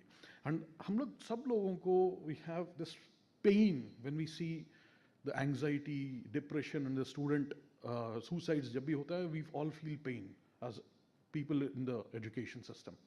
Why is that happening? Primarily because of the single objective for wealth that is described as maximization of money. And that's what students are driven by, packages and everything. Because of that, there are limitations of the capitalism which pursues only pure profit, Shuddha Labh, or communism which says no profit at all, let's communize everything, Shunya Labh, whereas the Bharati view is Shubha Labh. And we also talk about this holistic eightfold wealth creation. If we can bring out these perspectives, so it is not just about theoretical concepts. ये दृष्टि को लेकर आने की बात है. जब हम सिर्फ धनलक्ष्मी को ही नहीं, विद्या लक्ष्मी को, विजय लक्ष्मी को, संतान लक्ष्मी को, धैर्य लक्ष्मी को, धान्य लक्ष्मी को सबकी उपासना करना सिखाएंगे. ये भारत की दृष्टि अगर बच्चों में होगा, so they will learn how to balance their lives. And they will actually have a fulfilling lives, and then they will pursue things that will take it forward. Therefore, when we want to integrate IKS, we should be very, very careful about whom we are integrating it for. अभी सुबह मंत्री जी ने बताया था 90 करोड़ लोग हैं, अभी इनको हमको जो शिक्षित करना होगा, upskill करना होगा. These are aspirational. There are aspirations of these youth. We have to make sure that IKS is aspirational. It is not about past, it is about future. उनका problems कैसे solve करेंगे, उनका जीवन कैसे अच्छे करेंगे. And for this, आज तो गुरु पूर्णिमा भी है, और it's very important to nurture faculty capacity. And as education leaders in the education system, you can facilitate that. We have to create learning resources, all of these things. But finally, we have to focus on the holistic development that we are talking about. One-dimensional development matrices or metrics or pursuit of only one part of the entire human side of development is going to lead to disasters. Therefore, that समग्र विकास जो बोलते हैं, हमको वो करना होगा. And for this, Ministry of Education has developed this kind of a comprehensive plan where we are intervening at every part of the education system. Because for a country like ours, the education system is so large, you cannot have drastic changes. We have to bring in changes in a slow way, gradual way, and such that the entire system changes. And for this, we have another 10 years. 1835 में Macaulay ने अपना minute बनाया था to basically colonize essentially Indian education system. We have 10 years to decolonize it. Why is that date important? Of course, 200 years हो जाते हैं. दूसरा, अगर हम लोग 2047 तक विकसित भारत चाहते हैं, तो हमको अपना education system भारतीय बनाना होगा, जिससे कि 12 साल बाद जो बच्चा फर्स्ट क्लास में एंट्री करेगा 2035 में, वो 2047 तक 12वीं पास कर जाएगा with a भारतीय दृष्टि. And then, how should we integrate? So currently, there are practices where we are creating standalone IKS departments or master's programs in IKS or some low-hanging fruits in IKS, like courses in some management and things like that. Perhaps we should go away from it. We should really do the strong, lay the strong foundations, do the hard work. And that means we have to make sure that the faculty are trained in their own domains. Chemistry ka professor agar Bharatiya Rasayan Shastra janega, so they will have a better appreciation. Similarly, mathematics professor will have a better appreciation for mathematics courses. This is not just about languages also. It is important that we should know the language, but we should also know the technical content in this. So therefore, interdisciplinary courses that span multiple disciplines must be developed. And because we have to make this aspirational, we should think about creating IKS minors where students can take one course a semester, and by the end of their 4-year undergrad degree, they will have a additional minor in a subdomain of the Bharatiya Jnana Parampara along with their major degree. This way, their employability and employment will also be brighter. And then encourage and support genuine scholars, work with genuine scholars, and please do encourage STEM education also in Bharatiya Bhashas. And You'll be very happy to know that in collaboration with UGC, UGC has already come up with the guidelines for teacher training, and there is a rule that 5% of the total credits must be related to Bharatiya Jnana Parampara. And then faculty training, we're very happy to let you know that we are collaborating with UGC to we have already trained about 1,000 people last year. This year we are going to train another 10,000 people. In addition to that, the protection of intellectual properties is a big deal. So we are working with CSIR's TKDL, Traditional Knowledge Digital Library, and trained more than 3,500 faculty to sensitize them into all these traditional practices, healing practices. Because हमारे लिए वो एक छोटा सा knowledge हो सकता है जो एक paper में आ जाएगा, लेकिन उसके लिए पूरा जीवन है. So we have to be very careful about it. And we'll be very happy, you'll all be very happy to know that we are going to introduce 14 specialized minors in various sub-disciplines of IKS, and we'll put that on Swayam platform. So this is in addition to any foundational courses that you can all teach. These are special risk courses. So we are planning to do that by end of this academic year. Therefore, that will be something that all our students can take. It will also meet our NEP guidelines that 40% of the courses should be taken up online. We are planning to create high quality textbooks in various disciplines of IKS. In addition to that, we are encouraging students. We already, Ministry has funded 6,500 person months of student internships. So student आता है lecture में सुनता है, and then they will have a question and then say, इसके बाद मुझे क्या करना है? We fund them and then take them, give them internships where they can go and learn from some of the best experts. Similarly, we are creating that entire pipeline of PhDs, postdoctoral scholars, and we are also thinking of a faculty exchange program, sabbaticals and things like that. We are doing that in school curriculum, doing some outreach, participating in some of the largest Olympiads, science Olympiads, and then promoting several languages. In fact, we are very proud to say that Ministry of Education's IKS division is perhaps only one of those divisions where you can write research proposals, scientific research proposals in your Bharatiya Bhashas. And we have to date received proposals in more than 13 Bharatiya Bhashas. And we enable high quality research. More things are going on in this direction. And in the schemes that are coming out, IKS centers, we are planning to open many more IKS centers in addition to the 51 that we have opened. The call is open. July 31st is a deadline, and then textbook and course material writing is also something that call is open till the end of the month. Request you and your faculty members to take a lead in all of this. And there are many, many schemes. You'll find all of this information in IKS Division's website. We'll be very happy to send that to you later so that you don't have to go through all of these things. And then in terms of when you engage with the IKS Division, we'll provide all of these resources to you. There are more than 250 pages worth of lecture notes created from faculty development programs, videos that will last over a month. That is the level of videos that are available to you for free. Anybody who wants to get started, they can get started in these things. And then all the slides from the FDP are also presented, put up there. Similarly, we have many online interaction sessions. We organize talks by experts periodically. Discipline-specific FDPs are conducted by the IKS division, all of these things, and then we also try to promote the networking thing because Kalavo Sangha Shakti. So, and then you're all institutional heads. So I wanted to, we recently, I was asked by somebody who said, how do I contribute to IKS if I want to? Then that led a thought process and then said, we create a document and then said, if I'm a PhD student, if I'm a bachelor student, if I'm a faculty member, if I'm a dean, if I'm an institution head, what are the things I can do? So here are 8 things that you can do as an institution head. The very first thing that you can do is perhaps recruit some dedicated faculty to teach those foundational courses in IKS. Then ensure proper faculty training. So please give permissions to your faculty members who want to attend these UGC courses and introduce that mandatory 5% of the courses. Will help you. We've already put up 43 courses on our website with syllabus and all the information with references. And incentivize faculty, because young faculty, one of the things that they always worry about is their APIs and career progression. If you can please incentivize that research, even with small grants or even just saying that your promotion mein tumhara kaam aa jayega, that will lead to a lot of assurance from a leader like you will really help. Then think of making your institution a center of excellence in a particular domain.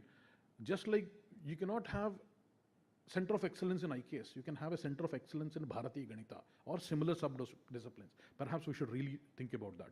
And also incentivize transdisciplinary research. Perhaps spend 5% of your research funds for this kind of research in IKS. And support organization of IKS competitions and workshops in your institution. And create knowledge repositories. There's a wealth of knowledge, oral traditions, artistic traditions, all of these things are real living libraries. We need to bring them to the laboratories. Let's do that, and these are the things that you can very, very easily create. I listed all of these because they don't really require crores of money. They require will to work, and you're all really capable of doing this. And at a personal level, how can you contribute? Please read at least one primary text in your domain, at least one or two translated primary sources, and then discuss this thing with informally whenever you are with your colleagues, and encourage them, because your encouragement means a lot to younger faculty members. And life is not all about serious things. Play at least 2 Bharatiya board games and in the next 1 month, because for us to become acharyas, today is Guru Purnima too. It says in Apastambha Dharma Sutra that Achinote Shastrardhans Acharaya Sthapayatyapi Swayamacharate Yasmad Acharyas Tena Cha Uchyate. One who takes all of this knowledge, collects all of it, and embodies that knowledge is called Acharya. And you're all Acharyas. So the mission of IKS division is to create Acharyas out of Shikshakas. And then this is one of the game that I was talking about. As you see this, you may have seen resemblance to snakes and ladders. That is a deracinated, that is a caricature of the original version. This is the original which we got from a 14th century manuscript in Odisha. And you can see this is available in 8 Bharatiya Bhashas. And I'll ensure you that you'll get a physical copy of this in next few weeks from our division, so that you can play these games. And with that, again, today morning, basically we were discussing about the karma theory. So the Nishkama karma and Swadharma will, for the Loka Sangraha, will lead to the Chaturtha Purushartha as well. With those few words, namaste, and thank you so much for giving me this opportunity. Namaste. धन्यवाद महोदय। मैं अभी श्रद्धापूर्वक माननीय सम्माननीय आज पद्मश्री चमो कृष्ण शास्त्री महोदय से अनुरोध करता हूं जैसे कि वो हमें अपने उद्बोधन से अनुग्रहित करें।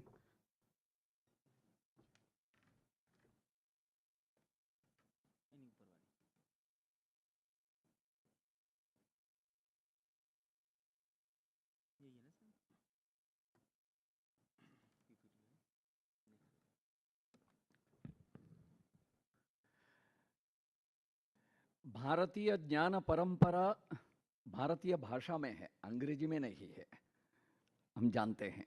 अंग्रेजी में तो सेकेंडरी सोर्सेस, अब हम सेकेंडरी सोर्स से ही भारतीय ज्ञान को प्राप्त कर रहे हैं।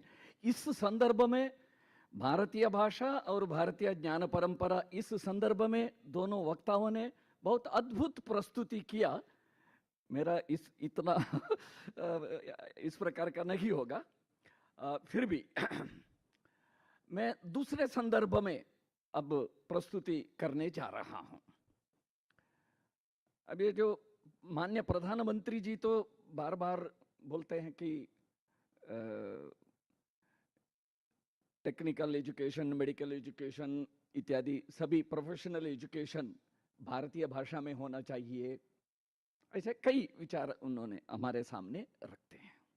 आज सुबह हमें मार्गदर्शन करते हुए माननीय शिक्षा मंत्री जी ने भी विकसित भारत के लिए जो 5-6 आधार दिए थे, उनमें 2 आधार भारतीय भाषा और भारतीय मॉडल, ये 2 आधार बताए। तो उसके लिए शिक्षा में भी भारतीय मॉडल चाहिए, भारतीय भाषा चाहिए। तो उस संदर्भ में और इसके साथ जुड़े हुए और कई विषय है, जैसे विकसित भारत 2047 अगर 2047 को अगर देखते हैं, उसमें 2 स्टेज होगा। पहला 2035 जहां मेकाले एजुकेशन सिस्टम का 200 इयर्स होगा, उससे पहले डिकोलोनाइजेशन काम पूरा करना चाहिए, ऐसी अपेक्षा है। तो फिर 2047 तक अभी ये जो यहाँ सेंट्रल यूनिवर्सिटी के सीयू के वाइस चांसलर्स के सामने इस विषय विशेष रूप से रखने के लिए मेरा प्रस्ताव ये है कि देखिए जो INIs हैं, ऑल इंडिया नेचर के इंस्टीट्यूशंस हैं, वहाँ अंग्रेजी माध्यम अनिवार्य है। ये एक टेकन फॉर ग्रांटेड एक विचार है, तत्व है, क्योंकि छात्र पूरे देश से आते हैं, प्राध्यापक पूरे देश से आते हैं, इसलिए एक भारतीय भाषा हो ही नहीं सकता, ये विचार चल रहा है। सभी सेंट्रल यूनिवर्सिटीज में 12 भाषा के छात्र हैं, 12 भाषाओं के प्राध्यापक हैं, तो कैसे होगा भारतीय भाषा में? नहीं हो सकता। भगवान जब समस्या निर्माण करते हैं तो ताला निर्माण करते समय कुंची के बिना ताल निर्माण नहीं होता है। हर एक समस्या का ताल के साथ कुंची भी निर्माण भगवान किया है। ये यहाँ इसलिए भी हम स्टेप बाय स्टेप कर सकते हैं। तो अंग्रेजी माध्यम शिक्षा रहेगा, जिनको अंग्रेजी माध्यम शिक्षा चाहिए वो अंग्रेजी माध्यम में पढ़े, नो इश्यू। लेकिन उसके साथ साथ भारतीय भाषा माध्यम की शिक्षा की व्यवस्था भी होना चाहिए, ये हमारा संकल्प है। स्कूल शिक्षा से उच्च शिक्षा तक भारतीय विकल्प भी देना चाहिए।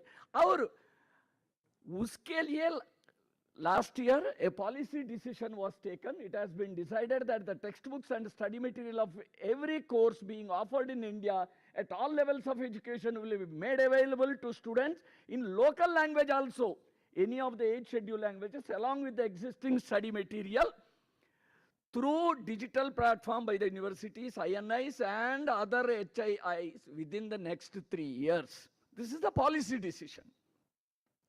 अब इसका ये पहला सोपान है, ये लास्ट चरण नहीं है, पहला फर्स्ट स्टेप। लेकिन इससे एक स्टेप से क्या क्या फायदा होगा मैं बाद में बताता हूं। इसका क्रियान्वयन के लिए कुछ एक्शन प्लान चाहिए ना। इस बार बजट अनाउंसमेंट हुआ, वो ये है कि we propose to implement a Bharatiya Bhasha Pustak scheme to provide digital form Indian language books for school and higher education. This aims to help students understand their subjects better. This, aims to help students understand their subject better. हमारे में ही बहुत लोग ये होंगे कि 11th, 10th, 11th, 12th तक भारतीय भाषा माध्यम से पढ़े, बाद में अंग्रेजी माध्यम में पढ़ाई शुरू किया। तब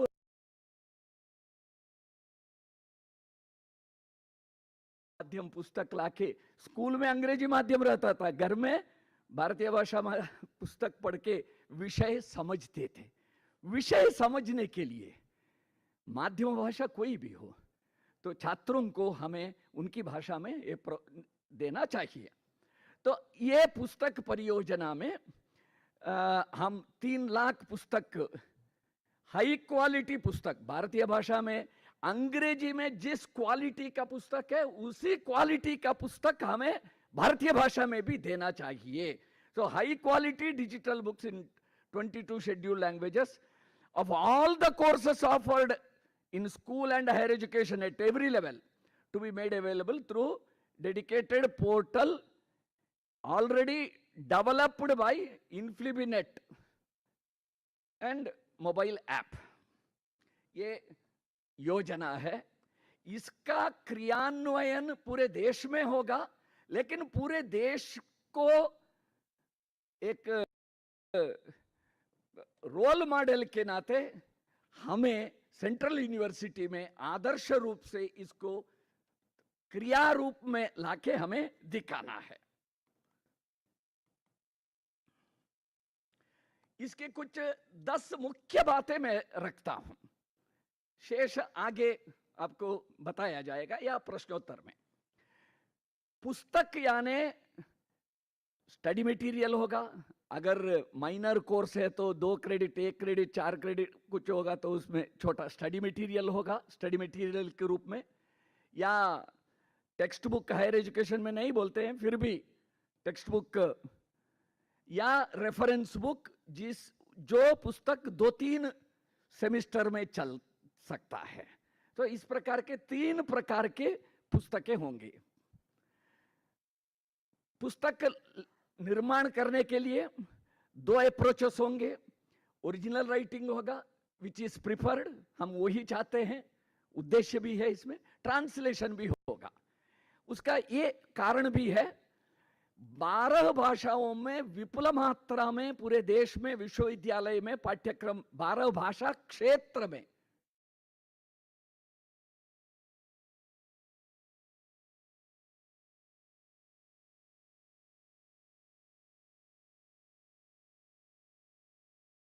लिंग्विस्टिक एरियाज।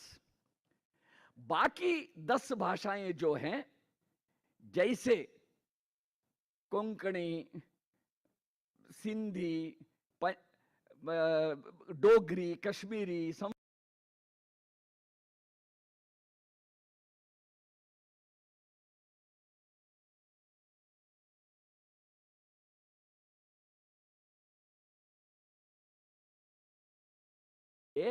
वो लेखक भी वहां कम होंगे। उन 10 भाषाओं में अनुवाद का ज्यादा हो सकता है, और कुछ अच्छे पुस्तकें, रेप्यूटेड ऑथर्स के पुस्तकें, भारतीय ऑथर्स के पुस्तकों का अनुवाद भी हो सकता है। इसलिए 2 प्रोविजन हम रखे हैं। लेकिन जब अनुवाद करते हैं, भारतीय लेखक और भारतीय प्रकाशक, but at the same time high quality popular books, ऐसे पुस्तकों का हम फिर अनुवाद करेंगे। पुस्तक जितने भी कोर्सेस ऑफर किए जाएंगे, जैसे सेंट्रल सीयूस में, मैं जहां तक थोड़ा 10-20 विश्वविद्यालयों का ये देखा हूं, कितने प्रोग्राम्स का बात नहीं कर रहा हूं मैं, कोर्सेस का बात कर रहा हूं। 1000-1500 कोर्सेस से लेके 10,000 कोर्स तक सीयूस में पाठ्यक्रम है। तो अपेक्षा यह है कि हर केंद्रीय विश्वविद्यालय अपने विश्वविद्यालय में जितने भी पाठ्यक्रम पढ़ाते हैं, कोर्सेस ऑफर करते हैं, हर कोर्स का पाठ्यपुस्तक भारतीय भाषा में बनाना चाहिए, यह अपेक्षा है। Of course language books, language courses के बुक्स उस भाषा में, भारतीय भाषा में ही रहता है। उसके अलावा उसमें भी सोशल साइंस की पुस्तक लिखना आसान रहता है, कॉमर्स का और कठिनाई रहता है, साइंस एंड प्रोफेशनल इसका और कठिनाई रहता है। वो भी ध्यान में रखते हुए हमने, इसलिए since professional courses are aspirational courses, भारतीय भाषाओं को अगर एस्पिरेशनल बनाना है तो रोजगार से जोड़ना, एस्पिरेशनल बनाने के लिए क्या क्या करना हम अलग से सोच रहे हैं।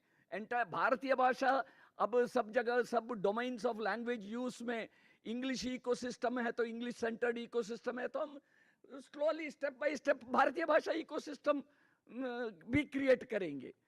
तो रोजगार से भी भारतीय भाषा माध्यम से जो पढ़ते हैं उनको, उनके रोजगार से भी जोड़ेंगे। तो एस्पिरेशनल बनाने के लिए और भी कई स्टेप्स लिया जाएंगे। लेकिन एस्पिरेशनल कोर्सेस जो है, एस्पिरेशनल इंस्टीट्यूशंस जहां हैं, वहां इन कोर्सेस को प्रिफरेबली पहले हमें भारतीय भाषाओं में करने के लिए प्रयास शुरू करना चाहिए। उसके लिए थोड़ा समय भी ज्यादा लगेगा। सोशल साइंस पुस्तक जल्दी बनेगा, लेकिन आपको टेक्नोलॉजी का या साइंस का पुस्तक बनाने के लिए 1-2 साल लगेंगे। तो every book should be based on learning outcome curriculum framework based होना चाहिए। हर यूनिट में पहले LOCF वहाँ बताना चाहिए, इत्यादि इत्यादि। फिर पुस्तक को टेक्नोलॉजी के माध्यम से इंटरैक्टिव करना चाहिए। इंटरैक्टिव करना यानी क्या?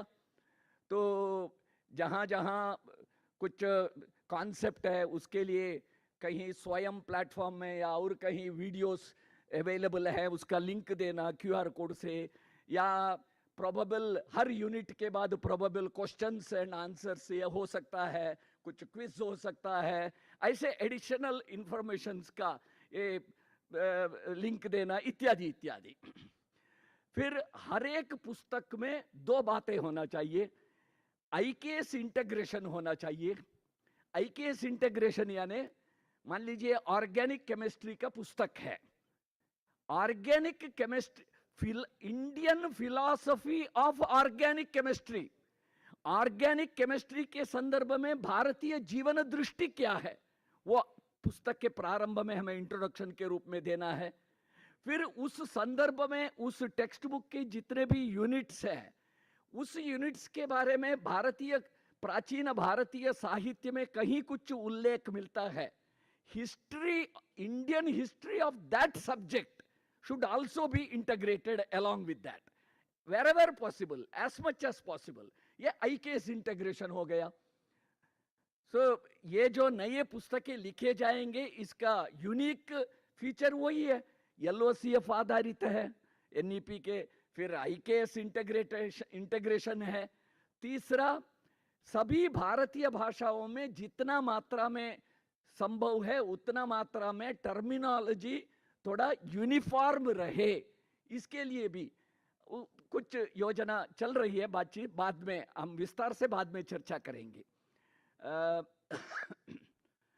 और हर एक पुस्तक का क्वालिटी रक्षा करने के लिए हर विश्वविद्यालय एक बुक क्वालिटी एश्योरेंस कमिटी रचना करना चाहिए, और पुस्तक बुक एश्योरेंस क्वालिटी कमिटी के द्वारा प्रस्तावित ही अपलोड होगा digitally. The book production process will be, पहले बुक राइटिंग, उस बुक राइटिंग करना है तो ऑथर्स आइडेंटिफाई करना। ऑथर्स कौन होंगे? आपके विश्वविद्यालय के प्राध्यापक हो सकते हैं या अन्य विश्वविद्यालय के प्राध्यापक हो सकते हैं, आपके विश्वविद्यालय के ही 2-3 प्राध्यापक मिलके भी कर सकते हैं, या विश्वविद्यालय से बाहर कोई साइंस का, इसरो में बहुत अच्छा साइंटिस्ट है, वो अपनी मातृभाषा में बहुत अच्छा लिखते हैं, तो वो भी पुस्तक लिख सकते हैं। किसी को भी university can engage any good author. So author identify करना, फिर ऑथर्स के लिए वर्कशॉप भी कर सकते हैं, करना चाहिए, ओरिएंटेशन के लिए क्या क्या। फिर ऑथर लिखने के बाद एक सब्जेक्ट एक्सपर्ट इसका रिव्यू करेगा, एक लैंग्वेज एक्सपर्ट रिव्यू करेगा, बाद में एक एडिटर या वेटिंग, अच्छा एक्सपर्ट इसको फाइनली इसको वेटिंग करेंगे, बाद में इसका फॉर्मेटिंग, डिजाइनिंग एंड इंटरैक्टिव करना, ये सब होगा। तो इस प्रोसेस में देखिए, एक पुस्तक बनना है तो कम से कम 5-6 प्राध्यापक इन्वॉल्व होंगे या एक्सपर्ट्स, 5-6 लोग एक पुस्तक बनाने के लिए। तो इससे क्या होगा, आप आपके विश्वविद्यालय में 3000 पुस्तक अगर बनाते हैं, 300 पुस्तक बनाते हैं, 150 या 50 पुस्तक भी बनाते हैं, मान लीजिए 50 पुस्तक बनाएंगे तो 250 विद्वान लोग इसमें जुड़ेंगे इस प्रोसेस में।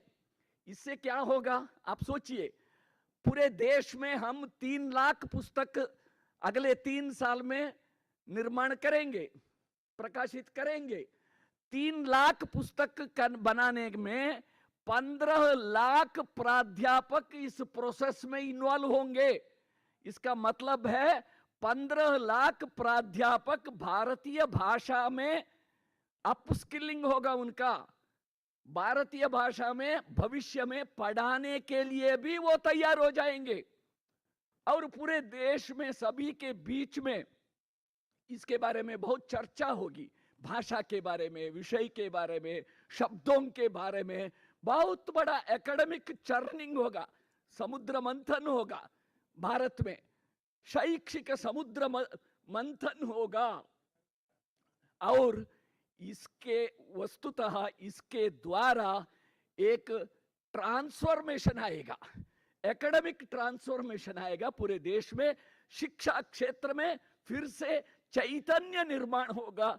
ऐसा ये एक केवल देखने के लिए 3 लाख पुस्तक प्रोडक्शन, बट एक्चुअली परिणामतः ये पूरा ट्रांसफॉर्मेटिव स्कीम है। ये पूरा शिक्षा में परिवर्तन लाने का एनईपी का पूर्णतः क्रियान्वयन की ये योजना है। फिर इस प्रकार इन्फ्लिबिनेट इसमें अपलोडिंग होगा और इन्फ्लिबिनेट में ऑलरेडी ये ऑथर्स के letter of expression of intention के इससे शुरुआत करके अंतिम उसको थोड़ा जो फाइनेंशियल मैटर्स है वहां तक पूरा डैशबोर्ड तैयार हुआ है। एंटायर इसका मैनेजमेंट, मॉनिटरिंग, एवरीथिंग इन्फ्लिबिनेट के द्वारा होगा। इंसेंटिवाइजेशन भी सोचा है, कैश में लेखक को ये मिलेगा और इंस्टीट्यूशन नैक एक्रेडिशन में मैच्योरिटी लेवल पे इसको कंसीडर किया जाएगा। इसके साथ साथ हर एक पुस्तक के लिए कुछ ग्रांट की अभी चल रही है, फाइनेंस मिनिस्ट्री में है। लेखक को 1 लाख प्लस कुछ बजट का, फिर जो रिव्यू करेंगे उनके लिए भी कुछ मानधन होगा, वेटिंग करने वालों को मानधन होगा, फॉर्मेटिंग डिजाइनिंग उसके लिए कुछ धनराशि होगी, और साइंस टेक्स्ट बुक्स में कॉपीराइटेड इमेजेस परचेस करना होगा, उसके लिए कुछ फाइनेंस की व्यवस्था है। और यूनिवर्सिटी को इसको चलाने के लिए कोऑर्डिनेशन के लिए कुछ एडमिनिस्ट्रेटिव कॉस्ट होगा, उसके लिए भी है। और इंटरैक्टिव करने के लिए भी कुछ धनराशि चाहिए, उसकी भी व्यवस्था। ये सारे चीजें अभी हो रहा है। जैसे ही 1-2 महीने के अंदर अनुमति मिलेगी तब आपको बताया जाएगा। तो इसके क्रियान्वयन के लिए हर एक केंद्रीय विश्वविद्यालय अपना कार्य योजना तुरंत शुरू कर सकते हैं। प्रिपरेटरी वर्क अब से अगर हम सोचते हैं तब जैसे ही फाइनेंस मिनिस्ट्री से हमें अप्रूवल मिलेगा वैसे ही तुरंत हम प्रोजेक्ट को लॉन्च कर सकते हैं। अब एक प्रश्न आपके मन में उठेगा। पंजाब विश्वविद्यालय के वीसी से मैं पूछा था, उदाहरण के लिए मैं बता रहा हूं, कितनी भाषा के छात्र हैं? 12 भाषाओं के छात्र हैं। अध्यापक कितने भाषा क्षेत्र से आए हैं? प्राध्यापक भी 12 क्षेत्र से आए हैं। तो आप किस भाषा में पाठ्यपुस्तक बनाएंगे? ये प्रश्न आपके मन में होगा। एक तो उस प्रांत के प्रांतीय भाषा में, क्योंकि छात्र संख्या ज्यादा उस प्रांत के होंगे, उस प्रांत के भाषा में करना है। एक तो हिंदी में करना है। उसके अलावा जितनी भाषाओं में आप करा सकते हैं उतनी भाषाओं में कराना। 12 भाषाओं में कराने के आपकी सामर्थ्य है, 12 भाषाओं में भी कराइए। लेकिन हर एक प्रोग्राम का पूर्ण सभी, एक प्रोग्राम के लिए अगर 20, एक प्रोग्राम में 20 कोर्सेस हैं या 30 कोर्सेस हैं, 30 कोर्स के लिए 20 पुस्तक चाहिए, तो जिस भाषा में कराएंगे उस भाषा में 20 पुस्तकें भी कराना चाहिए। तो इस प्रकार आप कितने प्रोग्राम्स को लेंगे, कितनी भाषाओं में कराएंगे, इसका अगर प्लानिंग करते हैं और हम तुरंत काम शुरू कर सकते हैं।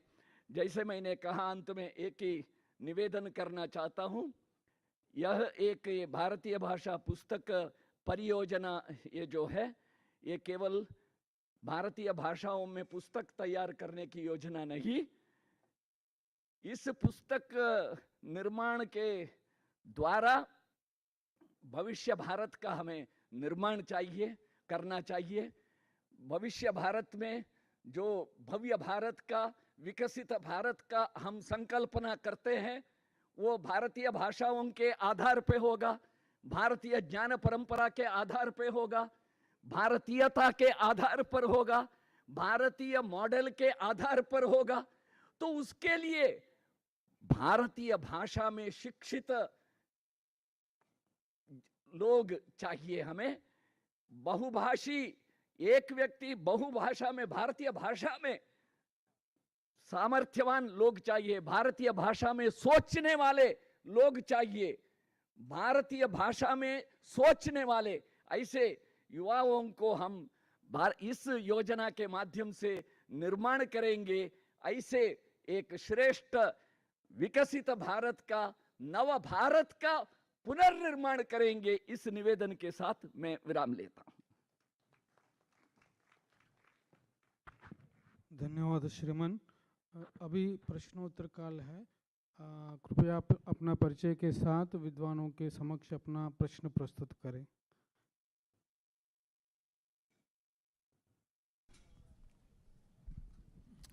Thank you very much. I am Professor Hassan, Vice Chancellor Maulana Azad National Urdu University. I must congratulate all three speakers. They presented wonderfully and really very interestingly. Now, let me tell you that in Maulana Azad National University, we have already created a center for Bharatiya Bhasha Samiti. So I wish Dr. Shastri please visit our university once and see how we have developed. And we have already submitted 4 books, and now 50 another books are almost ready in 3 months' time. Now coming to conception and misconceptions, very interesting. Now there are misconceptions, but there are conceptions also. Misconceptions I have read in several books. Foreigners have written, land India, it is land of snake charmers. Is it true? India is the land of snake charmers? No, not at all. In museums also we have seen, you see, this snake is brought from India. So that's how you see the foreigners have created wrong impression about India. This is the time to correct it, and for correction there are certain mechanisms also. You know, you presented about Ludo, you say that this was created during ancient time in India. But chess was also created. It was Chaturang, not Shatranj. The Arabs made it Shatranj. And then when it went to Europe, they called it chess. Well, it was created in India only. Similarly, Indian diaspora, if you go to whether Europe or Central Asia or America, you will find plenty of Indian diaspora. Do we have this intention to create a hub of diasporic studies? Because I have seen beneath, after Hiroshima and Nagasaki, beneath the statue of Einstein, who was really perturbed with the idea of bombing Hiroshima and Nagasaki. He was dead against it. And then when he died, he wrote something. And then finally, beneath the statue of Einstein in New Jersey, in Princeton University, you go and see, I have seen all Sanskrit shlokas are written for peacemaking and for considering value of human life. These lessons are taken from India. None other place but India. So therefore, the need of our is that please, if you have not included, please include diasporic studies also, because India has a large number of diaspora. And नई बस्तियों में जो हिंदी जा रही है, उसके बारे में आपने नहीं सोचा है. उन बस्तियों को भी involve करना पड़ेगा. If you think, well, this is the need of the hour, then of course, please, my proposal is such that you please include this diasporic studies. Thank you very much. धन्यवाद श्रीमान। मैं professor Nilima Gupta, कुलगुरु doctor Hari Singh गौर केंद्रीय विश्वविद्यालय सागर मध्य प्रदेश। सबसे पहले तो मैं अपने तीनों स्पीकर्स जिन्होंने आज अपना वक्तव्य दिया, वरखेड़ी जी, मूर्ति जी और चमू कृष्ण शास्त्री जी, उन सभी को बहुत बधाई देती हूँ कि आपने एक जोश हम सभी में लेकर आए कि हमें कैसे भारतीय भाषाओं को प्रमोट करना है। इसी के साथ जो जिन विश्वविद्यालयों का उदाहरण दिया गया था, जैसे विश्व भारती विश्वविद्यालय, महात्मा गांधी अंतर्राष्ट्रीय हिंदी विश्वविद्यालय, नालंदा विश्वविद्यालय, केंद्रीय हिंदी संस्थान, central Sanskrit university, national Sanskrit university, मुझे लगता है ये तो सच्ची में बहुत अच्छा काम कर रही हैं। लेकिन सवाल ये उठता है कि बाकी की जो विश्वविद्यालय हैं जो बेसिकली लैंग्वेज पर केंद्रित नहीं हैं, वो भाषाओं को कैसे प्रमोट करें। तो डॉक्टर हरि सिंह गौर विश्वविद्यालय में इस समय 25 राज्यों के, आप राज्यों की बात कर रहे थे, 25 राज्यों के छात्र छात्राएं पढ़ रहे हैं और 20 राज्यों के शिक्षक पढ़ा रहे हैं। ये स्टैटिस्टिक्स है। हमने जब ये निकाला तो हमने सोचा कि हम इनके लैंग्वेज क्लब्स बनाएं। तो इस समय विश्वविद्यालय में 15 लैंग्वेज क्लब्स बने हुए हैं और इन लैंग्वेज क्लब्स में एक एक टीचर उसी लैंग्वेज का उसका नेतृत्व करते हैं और बाकी के छात्र उसमें आते हैं और एक दूसरे से और भाषाएं भी सीखने का वो लोग प्रयास करते हैं। हमारा प्रयास रहता है कि एक छात्र जो 2 या 3 भाषा सीख कर आता है, वो 5 या 6 कम से कम भाषाएं वहाँ से सीख कर निकले। इसको नंबर से कोई मतलब नहीं है, कोई हम डिग्री नहीं देते हैं, ये एक प्रयोग किया गया है। तो अब भाषाओं को हमें प्रमोट करने के लिए जो पुस्तकों की बात आपने कही, तो पुस्तक जब फॉर्मर चेयरमैन यूजीसी के यहाँ बैठे हुए हैं, जब ये एनईपी शुरू हुई थी उसके बाद 100 पुस्तकें माननीय प्रधानमंत्री जी ने रिलीज़ की थी।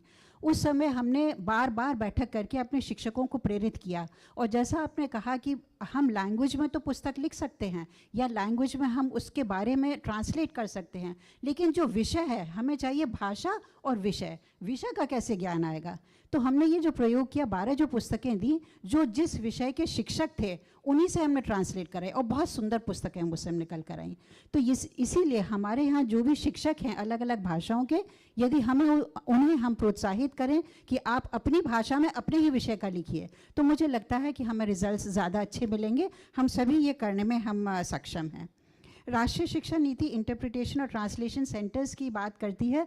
मुझे लगता है इनमें हमें थोड़ा सा और ध्यान देना चाहिए, जिससे कि हम इस प्रयोग को हम और आगे ले जाएं।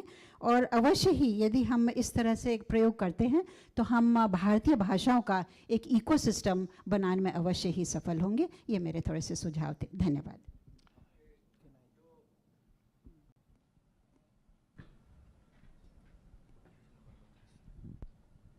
जो 22 भाषा के छात्र हैं वो अलग अलग क्लास आप करा रहे हैं, उसमें एक अंश जोड़िए। जो कोई छात्र एक नई भाषा 1-2 भाषा सीखते हैं ना, उनको अभिनंदन कराइए। उनका नई भाषा और एक भारतीय भाषा सीखना एक अभिमान का, आनंद का, गौरव का, स्वाभिमान का विषय बनाना चाहिए। मैं उदाहरण बताता हूँ। सबसे पहले कलकत्ता में जो एमए अंग्रेजी में एमए पास किया, उसको हाथी के ऊपर बिठाकर पूरा कलकत्ता में शोभा यात्रा किए थे। नागपुर में सबसे पहले जो अंग्रेजी में बीए किया था, उसको पब्लिक फंक्शन में सम्मान किए थे। ऐसी परंपरा से वो अंग्रेजी प्रेस्टीज का विषय बना। अब भारतीय भाषा में बोलना, भारतीय भाषा सीखना फैशन का, नए क्रेज का, युवाओं का आकर्षण का आनंद विषय बनाना चाहिए। जी, यही हमने आपको बता दूं, एक भी प्रयोग इसी में यही किया था कि एनुअल फंक्शन भारतीय भाषा प्रकोष्ठ की वजह से रीजनल लैंग्वेजेस में पूरा प्रोग्राम किया और कल्चरल प्रोग्राम भी किया, उन छात्रों को पुरस्कृत भी किया। थैंक यू जी। अंतिम एक सवाल लेंगे, last. Can I ask 2 short questions? High quality books require high quality authors. How will we produce high quality authors in Bharatiya Bhasha? Number 1. Number 2, how do we generate passion for Bharatiya Bhasha studies in our aspirational youth? ऐसे authors को हमें ही identify करना है और एक author के अच्छे ऐसे हाई क्वालिटी वो अंग्रेजी भारतीय भाषा में नहीं लिख सकता है, लेकिन अंग्रेजी में लिखता है, उसके साथ और 2 भारतीय भाषा में लिख सके ऐसे लोगों को जोड़िए, टीम बनाइए, ऐसे कुछ उपाय ढूंढना होगा। पहला क्वेश्चन के लिए उत्तर। दूसरा क्या था? एस्पिरेशनल यूथ में भारतीय भाषा के प्रति अभी इसके लिए एक वातावरण बनाना है। भाषा को एस्पिरेशनल बनाना कैसे, वो आगे और विषय आएगा, वो तो उसके लिए। लेकिन अभी ऑथर्स कब लिखते हैं? एक पूरे देश में एक वायुमंडल अगर बनता है, भारतीय भाषा में पाठ्यपुस्तक लिखना चाहिए, इस स्कीम को, भारतीय भाषा पुस्तक स्कीम को अगर हम बहुत बड़ा प्रचार देते हैं, इसका लॉन्चिंग उसके बाद बनेगा, तब उस वायुमंडल में सभी पुस्तक लिखेंगे। जिस प्रकार स्वातंत्र संग्राम के समय एक आजादी के लिए काम करने का एक वातावरण था, उसी प्रकार का ये शैक्षिक सांस्कृतिक पुनरुत्थान का एक वातावरण अगर हम बनाएंगे देश में, अवश्य लाखों प्राध्यापक इस काम में जुड़ेंगे। Sir, this is YL Srinivas sir from Samarth Saraka Central Tribal University. Can I? Yeah.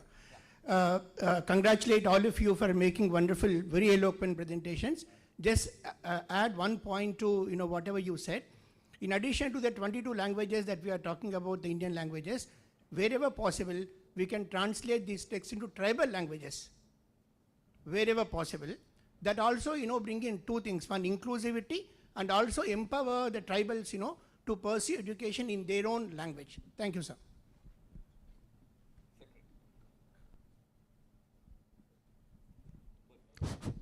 आज अभी भारतीय भाषाओं की बात हो रही है, तो कम से कम अगर हम लोग ये कर सकें कि जिस राज्य में हमारे केंद्रीय विश्वविद्यालय हैं, वहाँ उस राज्य की भाषा में कम से कम अपने जो हमारी वेबसाइट है, जिसके माध्यम से हमारा बेसिक कनेक्ट पब्लिक से हो रहा है, कम से कम अपनी पूरी वेबसाइट को उस राज्य की भाषा में as a first point to start, if you can do it immediately, I think that will be a first step, correct step in this direction. धन्यवाद सचिव महोदय जी का अपने मार्गदर्शन के लिए। अब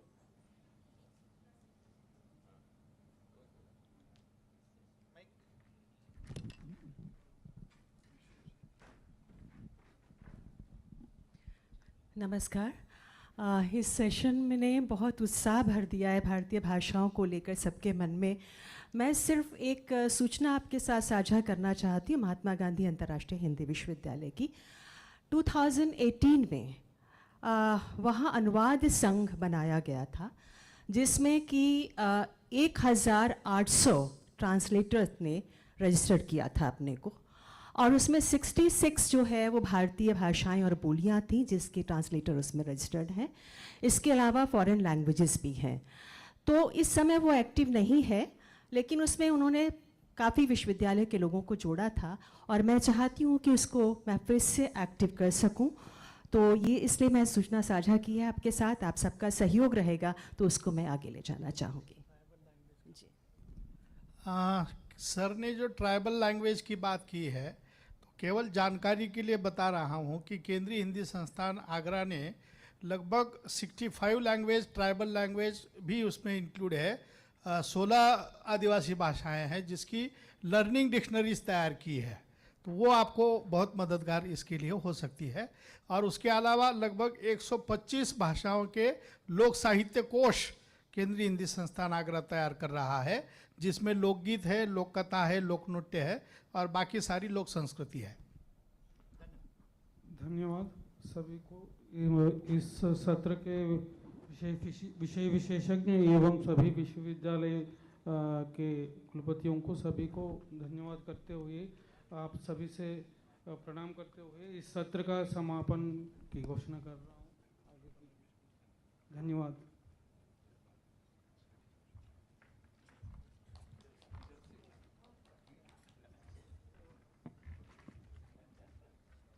We are extremely thankful to Professor Gantia Smurti ji, Professor Chammu Krishna ji, Professor Srinivas Varkhedi ji, Professor GSR Krishnamurthy ji, Professor Kumud Sharma ji,